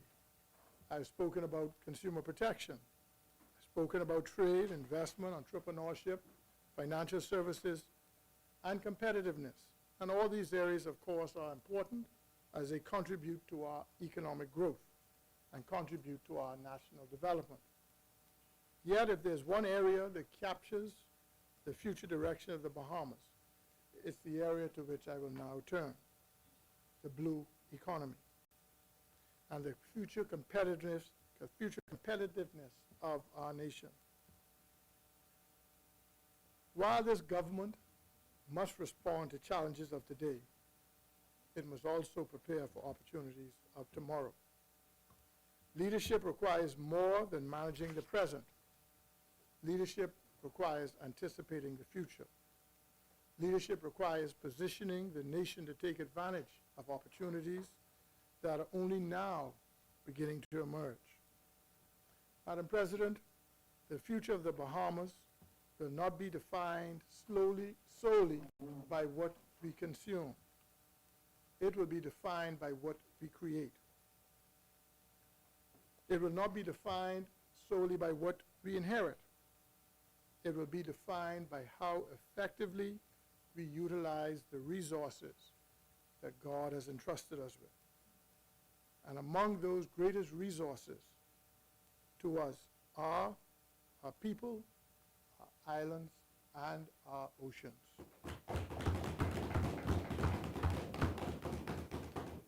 Madam President, few nations possess the natural advantages enjoyed by the Bahamas. We are an archipelagic nation of more than 700 islands and keys. Our ocean territory is many times larger than our landmass. Our marine ecosystems are among the most valuable and diverse in the world. Our waters support tourism, they support fisheries, they support transportation, and they support recreation. They support environmental conservation and scientific research, and increasingly, they support industries and new economic opportunities. For generations, Bahamians have benefited from these resources. Yet, for many years, much of our economic potential remained underdeveloped. This government is determined to change that. The blue economy is not simply an environmental initiative. It is not simply a conservation strategy, and is not simply a development program. It is a comprehensive economic development strategy designed to create jobs, generate investment, support communities, encourage entrepreneurship, and build long-term prosperity. It is about transforming natural advantages into economic opportunities. It is about ensuring that our marine resources contribute directly to our national development. And most importantly, it is about ensuring that Bahamians are the primary beneficiary of these opportunities. Madam President, the Program for Local Sustainable Development in the Blue Economy represents one of the most important strategic investments currently being undertaken by this administration. Supported by the Inter-American Development Bank, the initiative has the potential to transform economic development throughout our archipelago. The program is designed to support sustainable growth while strengthening environmental stewardship. It will create opportunities for communities. It will support entrepreneurs. It will strengthen local economies. It will encourage innovation. It will improve resilience, and it will contribute directly to the long-term prosperity of the Bahamas. Madam President, this program reflects a simple but powerful principle. Economic development and environmental sustainability are not opposing objectives. They are complementary objectives. Communities prosper when natural resources are protected. Businesses prosper when ecosystems remain healthy. Tourism prospers when environmental quality is maintained. Future generations prosper when development is sustainable. That is the philosophy that lies at the heart of the Blue Economy program.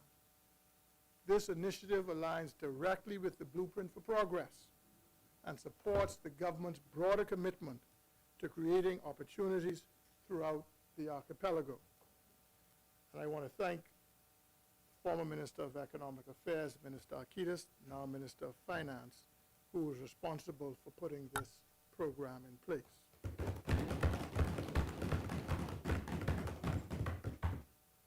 Madam President, one of the most exciting aspects of the blue economy is its ability to create opportunities for entrepreneurship. For many years, economic discussions surrounding maritime resources focused primarily on traditional industries. Today, possibilities are far broader. Marine tourism, ecotourism, marine technology, sustainable aquaculture, blue carbon initiatives, marine services, research and innovation, environmental consulting, specialized training, community enterprises, all represent emerging opportunities.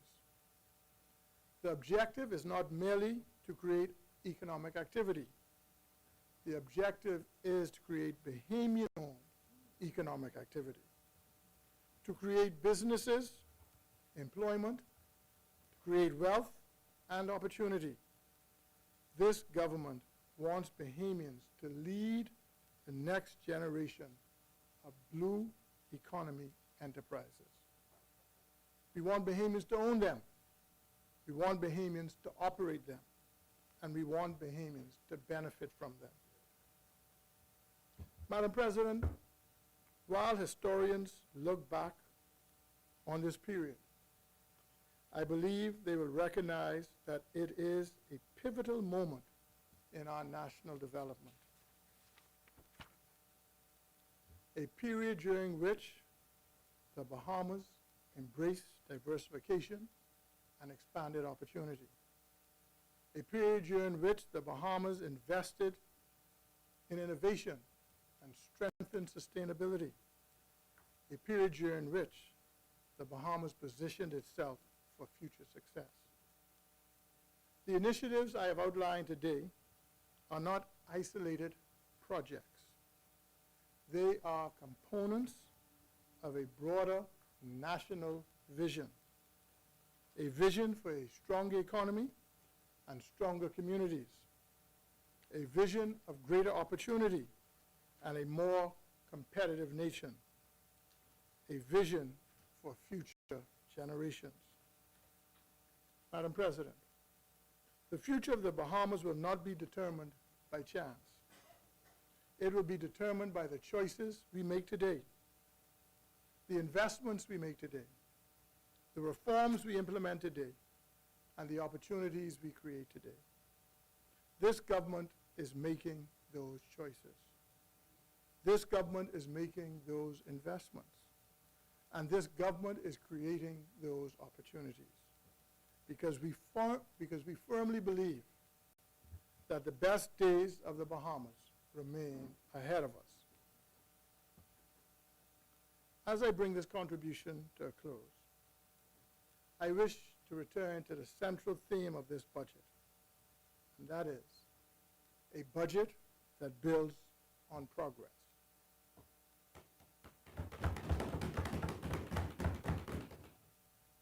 Those words are simple, yet they capture something profoundly important about where the Bahamas stands today and where we intend to go tomorrow. Progress is not an event. Progress is a process.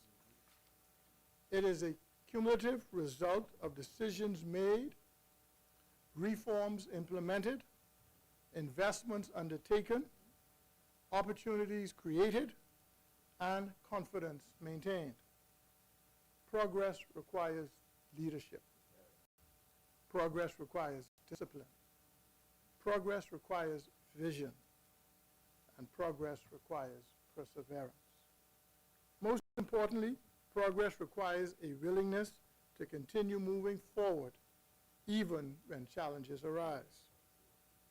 Madam President, the Bahamian people have spoken loudly and convincingly. Their verdict is clear, 33-8.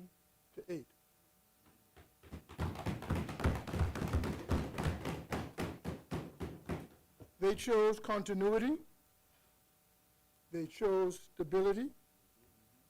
They chose confidence. That decision carries tremendous significance.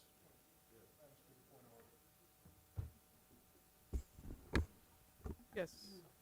What is the nature, the chair recognizes Senator Honorable Rick Fox. What is the nature of your point of order, please? Nature of Yeah, intervention? I think first and foremost, I want to give credit where credit is due. What is your, Acknowledge the progress.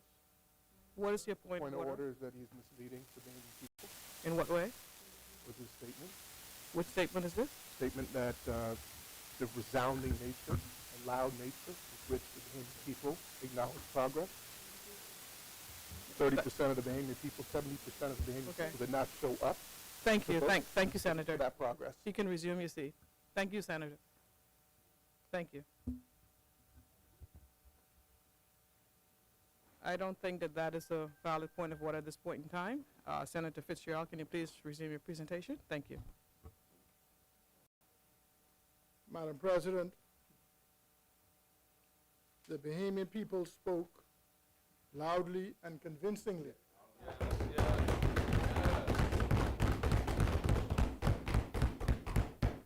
The verdict is clear. Madam Speaker, point of order. What is your point of order, please, Senator? The senator continues to mislead the Bahamian people. The chair has already ruled on that point of order. If you want to refute the ruling, you then have to come via substantive motion. Can you please resume your seat so that this good senator can complete his contribution? Thank you, Senator Fox. President. 70% Appreciate you. of the Bahamian people. Madam President, the Bahamian people spoke loudly and convincingly.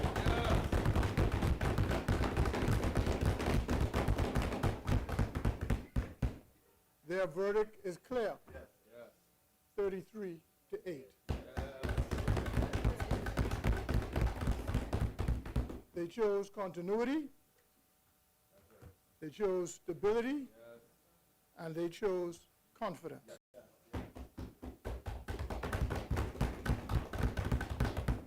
Their decision carries tremendous significance because elections are ultimately about choices. The choice between competing visions, the choice between competing priorities, the choice between competing approaches to governance. In May 2026, the Bahamian people considered those choices carefully. They examined the record, they evaluated the results, they assessed the direction of the company, and they made a decision based upon what they knew would best serve their future interests. That decision was a vote of confidence not merely in a government, but in a vision for a stronger economy, a vision for greater opportunity, a vision for inclusive growth, a vision for continued modernization, a vision of national development that reaches every island and every key and every Bahamian family. Madam President, this budget builds on the foundation of the 4 previous budgets. Building a Bahamas where opportunity is accessible and where entrepreneurship is encouraged.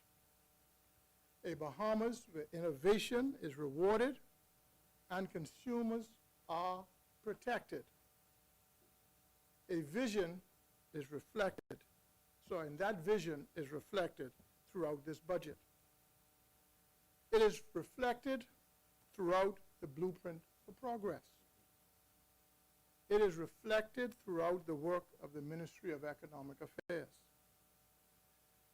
Madam President, throughout this contribution, I have outlined how the ministry intends to advance that vision through initiatives designed to lower the cost of living, stronger consumer protections, modern competition legislation, expanded trade opportunities, support for entrepreneurship, streamlining linkages between foreign direct investment and local vendors, automating the company's registry to improve the ease of doing business, export development, growth of financial services, standards and quality infrastructure,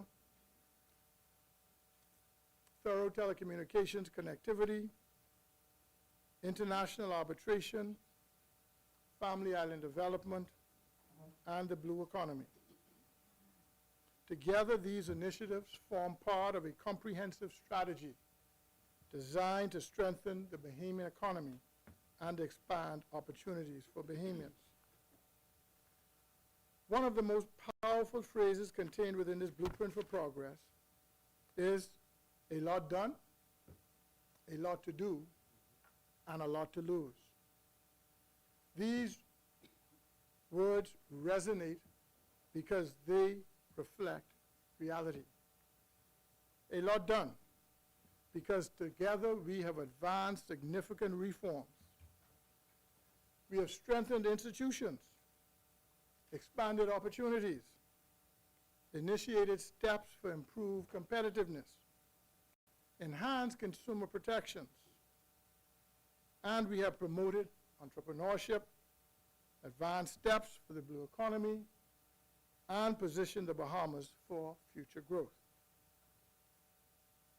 The process achieved over the past several years should not be underestimated or taken for granted. Madam President, there remains a lot to do. Nation building is never complete. Economic transformation is never complete. The pursuit for opportunities for our people is never complete. And the work of government is never complete.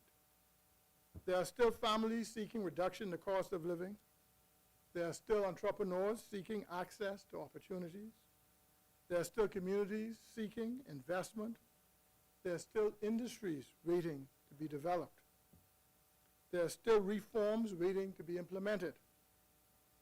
There are still opportunities waiting to be seized. The responsibility now falls to us to continue that work with purpose and determination. And yes, Madam President, there is a lot to lose. Progress can never be taken for granted. Confidence can never be taken for granted. Economic gains can never be taken for granted.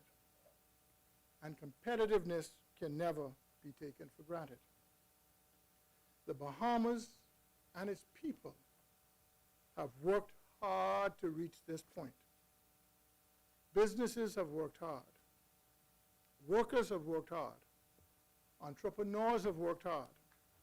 Communities, public servants, and of course, again, the government has worked hard. The responsibility we carry is therefore significant. We must protect the gains we have achieved. We must continue strengthening the foundations that support growth. And we must continue preparing the nation for future opportunities. Madam President, the Ministry of Economic Affairs fully embraces that responsibility. We understand the importance of our mandate. We understand the importance of creating opportunities, protecting consumers, and supporting businesses. We understand the importance of attracting investment, innovation, and competitiveness. We understand the importance of delivering results. We will continue working to ensure the Bahamas is not merely a participant in the global economy. We will continue working to ensure Bahamians are owners, builders, investors, entrepreneurs, innovators, and beneficiaries to national progress. Madam President, I remain optimistic about the future of our country. Optimistic because of the resilience of our people and the creativity of our entrepreneurs. Optimistic because of the talent of our young people. optimistic because of the strength of our institutions and the opportunities before us. And optimistic because I firmly believe that the best days of the Bahamas remain ahead.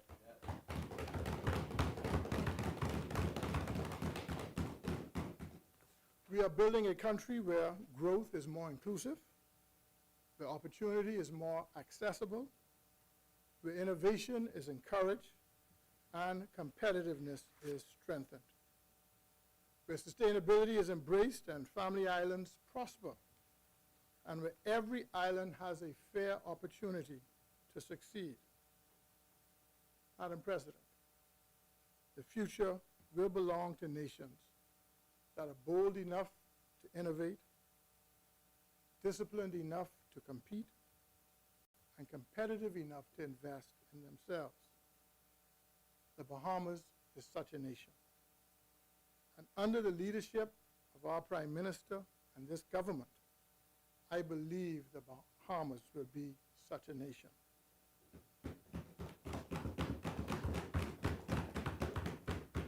This budget reflects that ambition. This budget reflects that vision. And this budget reflects the determination of this administration to continue building a stronger, more resilient, more competitive, and more prosperous Bahamas. Madam President, the Bahamian people chose progress. This budget builds upon that progress. And together, with faith, purpose, determination, and unity, we will continue building a Bahamas that provides greater opportunity, greater prosperity, and greater hope for future generations. Madam President, I support this budget. May God continue to bless the Bahamian people. May God continue to bless and guide this Parliament, and may God continue to bless the Commonwealth of the Bahamas.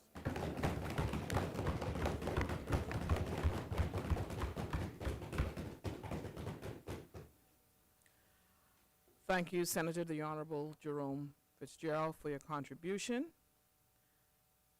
Is there a seconder? The chair recognizes Senator the Honorable J. Ann Major.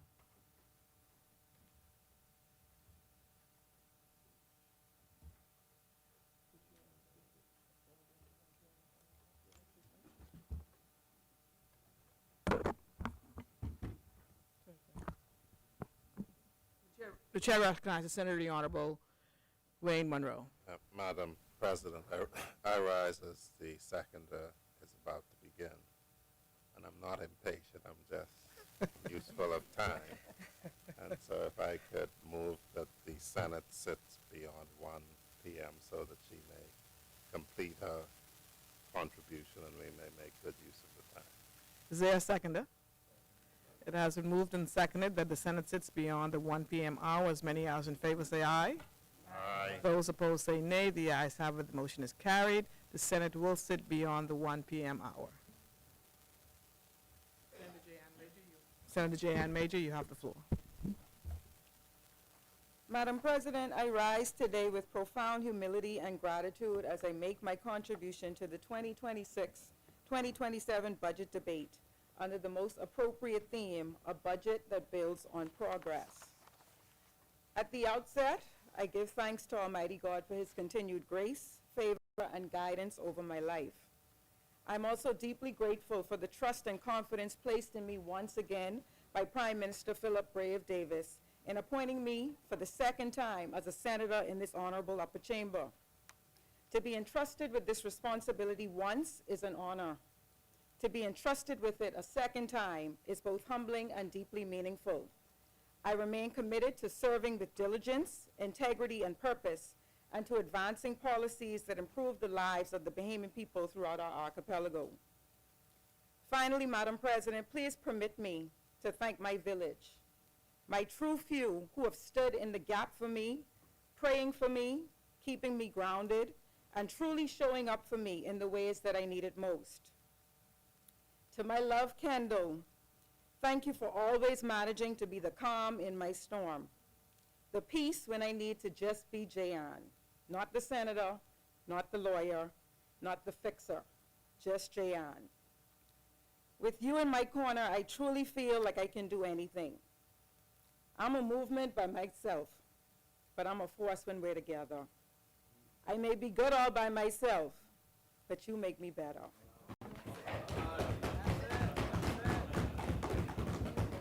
To my friends turned family, some of whom are joining me in the gallery today, Michael Adderley, Laurie Nelson, and Alexandra Hall, thank you for always being there with sound advice or even a good joke or two when everything feels heavy. To my brothers Terrell and JJ, who I know are watching from Atlanta, I continue to strive to be the best sister that I can be to both of you. Thank you for always having my back. Anybody who knows me, only me have brothers. And I wouldn't trade either of you for anything in this world. To my babies who are also watching their Auntie Jay from Atlanta, Gerald and Gianni, I am so proud of who you both are growing up to be. No matter how old you get, you will always be Auntie's babies. To my grandmother, who doesn't miss tuning into a Senate session, my aunts, uncles, cousins, and my extended family, thank you all for being a part of my village. Finally, to the two people who I would be nothing without, my parents. To my mom, who is tuning in from Atlanta, all my life you've been my greatest inspiration and motivation. Your quiet strength through some of our most difficult times have taught me to never, ever stop moving, no matter what life throws at you. And to my dad in heaven, I carry you in my spirit. I hear your voice guiding me every day, saying, go get 'em, baby girl. There's not a day that goes by that I do not wish that you were here. And I hope that you both are proud of your baby girl. Madam President, today marks my second budget contribution as a senator, but by no means is this just another budget debate. This is the first budget debate of a renewed mandate.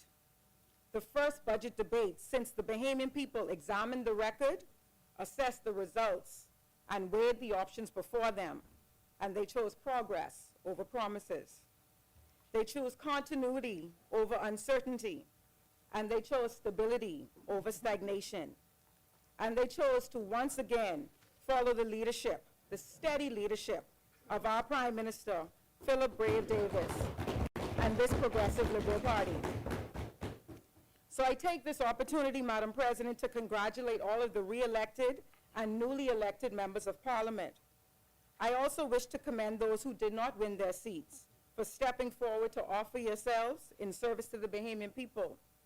I always say, regardless of what side of the political divide you may find yourself on, it is truly admirable when persons choose to offer themselves and sacrifice their time, their energy, and their privacy to make the decision to enter frontline politics. You all should be commended.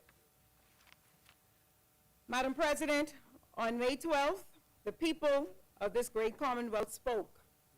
They spoke loudly. They spoke clearly. They spoke unmistakably. And when the people speak in a democracy, those of us who have the privilege to serve must listen with humility, and we must respond with the work. For the first time in 30 years, nearly 30 years, a government has been returned to office for a consecutive term. That decision was not based on slogans. It was based on delivery. It was based on a record. The Bahamian people looked at where the country was in 2021, record unemployment levels, multiple downgrades in our credit ratings, economic uncertainty, and a country that was fighting to recover.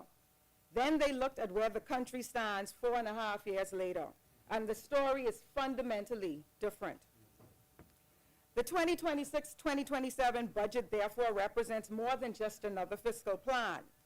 It represents the continuation of a national development agenda rooted in the commitments outlined in this administration's blueprint for progress, like expanding opportunity, creating ownership, lowering costs, modernizing government, and strengthening economic resilience. So this is not a budget of starting over, Madam President. It is a budget of building on what has already been achieved. And for the first time in nearly 30 years, we are discussing not just how to survive a crisis, but how to build on success. Today, I wish to focus my contribution on 3 areas that I believe sit at the heart of that vision: reducing the cost of living, home ownership, and strengthening the Bahamas maritime industry. Madam President, no issue affects Bahamian families more directly than the cost of living. That is what's being discussed around the dinner table, in the grocery stores, at the community meetings, at the churches. This government has heard those concerns and treated it as a serious priority. The most significant measure is undoubtedly the reduction in VAT. Since taking office in 2021, VAT has been reduced 4 times. First, from 12% to 10%, then from 10% to 5% on unprepared foods, then from 10% to 5% on the critical essentials like baby diapers and feminine hygiene products, and certain medical supplies, and finally from 5% to 0 on all unprepared foods.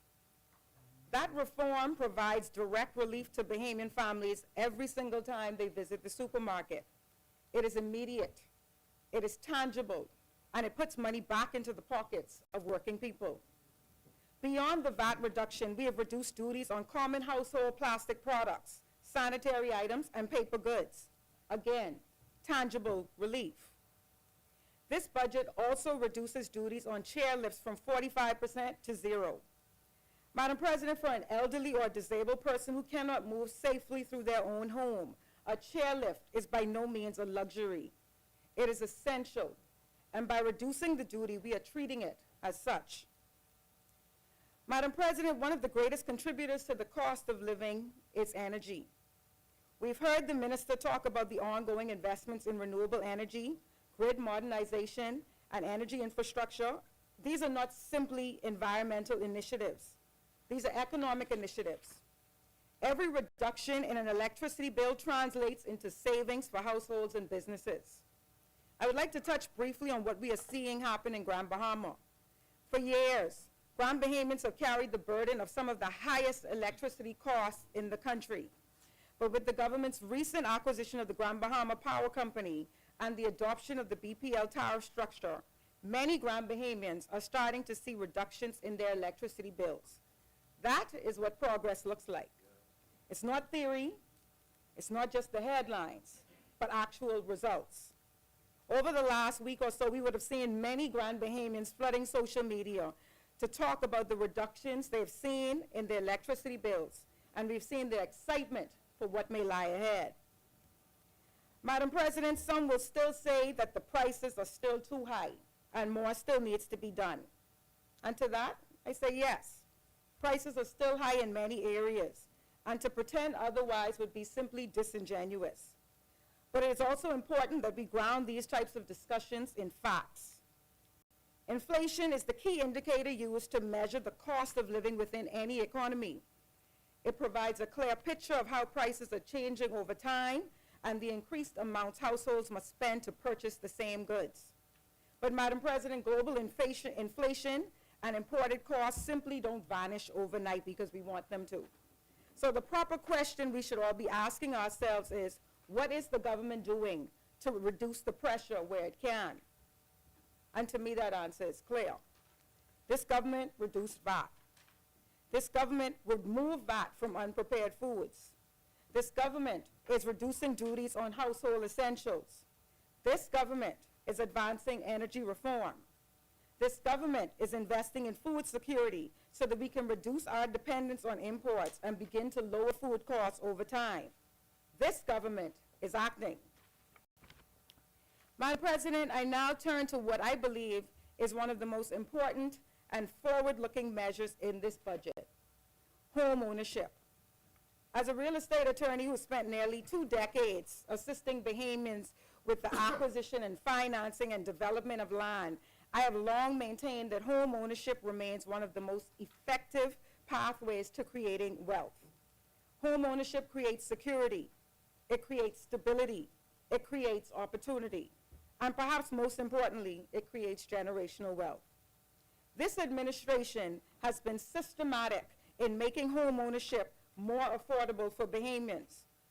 Madam President, prior to taking office in 2021, real estate acquisitions were charged VAT at 2.5% for transactions valued under 100K and 10% for transactions valued at over 100K. In 2023, those rates were adjusted for Bahamians, and the scale rate was reintroduced, resulting in Bahamians having to pay less tax on real estate transactions. That commitment to making home ownership more affordable for Bahamians continues in this budget. Under the existing framework, Bahamians pay a rate of 6% on properties in the 300K to 500K range, and 8% on properties in the 500K to 700K range. First-time homeowners receive a full exemption for properties valued at 300K or less, and a reduced rate of 4% where the properties are valued at 300K to 500K. In this budget, we are increasing that threshold to $600,000. This reflects that we are keeping pace with the real cost of real property in the country. If land and construction costs rise, but the exemptions remain frozen, then the value of these incentives and concessions quietly declines. So these adjustments matter. Madam President, it's almost somewhat of a rite of passage to have your first property purchase be a duplex or a triplex. You live in one, you rent the others, you let the rent take care of the mortgage, and then you have a starter property that you could pass on to your children. This budget recognizes the importance of these types of arrangements, particularly as we are seeing a growing need for more affordable housing options. To address this, the budget has extended the existing 300K real property tax exemption for owner-occupied properties to duplexes, triplexes, and fourplexes, where at least one unit is owner-occupied. The amendments to the Real Property Tax Act also create a new category of foreign owner-occupied property, which ensures that these concessions will be reserved exclusively for Bahamian citizens.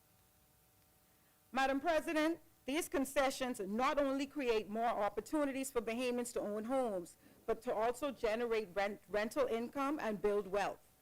This is what I call smart policy, because home ownership should not merely provide shelter, it should provide opportunity. Families are looking for more practical ways to build wealth. The young professional purchasing their first home, the family building on inherited land, the entrepreneur leveraging their property to secure financing. These are the people that this budget seeks to empower and protect. This budget does not simply help Bahamians buy more homes, Madam President. It helps Bahamians build wealth. And that is the kind of policy thinking we need. For too long, the conversation around wealth in this country has been too narrow. Wealth is not just for the large investors. It's not only for those whose families are wealthy enough to allow them to inherit land. Wealth is not only for the people with access to the big capital. Wealth can begin with that first home, that first lot, that first duplex, that first tenant, that first opportunity to turn rent into equity. Madam President, I now turn to the maritime industry. Having sat as a member of the board of the Bahamas Maritime Authority for the last 4.5 years and an attorney practicing in the maritime space, I've had a front row seat to the importance of the maritime sector to our national economy. The Bahamas is an archipelagic nation, and the sea has always been central to our identity, but it must also be central to our economic future. The Bahamas possesses one of the world's leading ship registries, but the opportunities should extend far beyond our ship registrations. These can extend to maritime services, more persons practicing in the area of maritime law, yacht registrations, marine financing, port development, seafarer training. These are all areas of tremendous potential. This administration recognizes this reality and is committed to strengthening the maritime sector as a key driver of economic diversification. We are internationally respected as a maritime jurisdiction, and we must protect that. We've seen ongoing support for initiatives that enhance the competitiveness of our maritime registry and improve our standing within the global maritime community. Madam President, the budget provides $15.7 million towards strengthening maritime security and defense infrastructure to better protect our borders and national interests as a nation dispersed across hundreds of islands and keys. The budget also introduces a structured regime for foreign-owned recreational vessels and non-resident users of our waters and a formal registration regime where none previously existed. It provides clear classifications and fee schedules, established anchorage zones to improve order, safety, and environmental management. Madam President, these measures are not directed at Bahamian voters, but they are making sure that foreign users of Bahamian waters contribute fairly to the maintenance, management, and sustainability of those waters. If someone uses our waters, anchors in our waters, enjoys our waters, and benefits from the natural beauty and safety of the Bahamas, then it is only reasonable to expect that they should contribute to those very systems that preserve those waters. That is not anti-investment, Madam President. That is what we call national management, responsible national management. Madam President, the theme of this budget is a budget that builds on progress. And that is precisely what this budget reflects. Progress in expanding home ownership. Progress in reducing the cost of living. Progress in strengthening critical industries. Progress in creating opportunities for Bahamians. Most importantly, Madam President, this budget reflects a government that understands that economic policy must ultimately be about the people, the family in the food store, the young couple looking to purchase their first home, the young high school student with dreams of being a boat captain navigating our waters, the senior citizen wanting simple decency and dignity in their own homes, the entrepreneur looking to go from home ownership to small-scale property investment with a fourplex, the young college graduate wondering whether there are opportunities for them when they return home. Madam President, this budget says yes. Yes, there is space for your dream. Yes, there is space for your ambition. Yes, your government sees you. Madam President, on May 12th, the Bahamian people renewed their confidence in this administration because they saw progress. This budget ensures that that progress continues. And that is why I stand in my full support of the 2026-2027 budget. Madam President, as I close, budgets are not merely about figures on paper. They are about vision, leadership, and the confidence of a people in the direction of their nation. Through periods of economic uncertainty and challenges, strong and deliberate stewardship has been required to place our country on a path of recovery, growth, and stability. It is therefore important for me to recognize the tremendous work of our former leader of government business in this Senate, Minister Michael Halkitis, who first as Minister of Economic Affairs and now as the Minister of Finance, has played an instrumental role in steering our nation's economic reality in the right direction. The progress we are witnessing today did not happen by chance. It is the result of prudent decision-making, strategic planning, and a government committed to putting the interests of the Bahamian people first. While there is still work ahead, the trajectory is clear, and the course is set to continued progress, opportunity, and national advancement. My prayer is that we all remain mindful that the work of nation building is a shared responsibility, regardless of where we stand on the political divide. And as we continue on this journey of growth and progress, may we never lose sight of our collective purpose and commitment to the Bahamian people. May God bless our Prime Minister as he continues to lead during this new term of governance. May he be blessed with the wisdom to make sound decisions, strength to endure the demands of leadership, courage to face every challenge, and of course a team that lends their full support, and grace to continue serving with integrity and compassion. And may God continue to richly bless the people of this great Commonwealth of the Bahamas. Thank you, Madam President.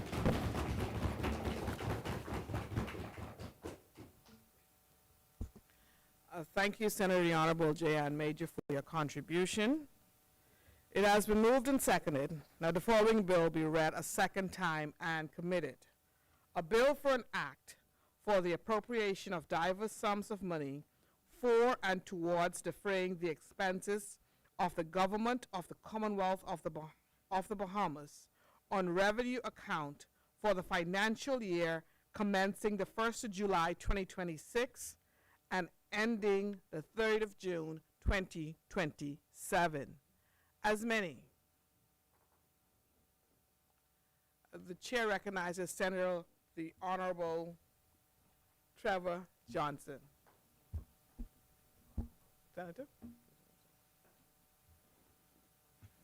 Madam President, the Senator Major was brief that she purported it's now 2 minutes past 1, and I would move the suspension to 3 p.m., at which time Senator Johnson would be on the floor. Thank you. Is there a seconder?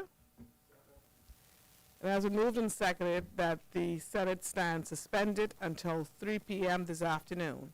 As many as in favor say aye.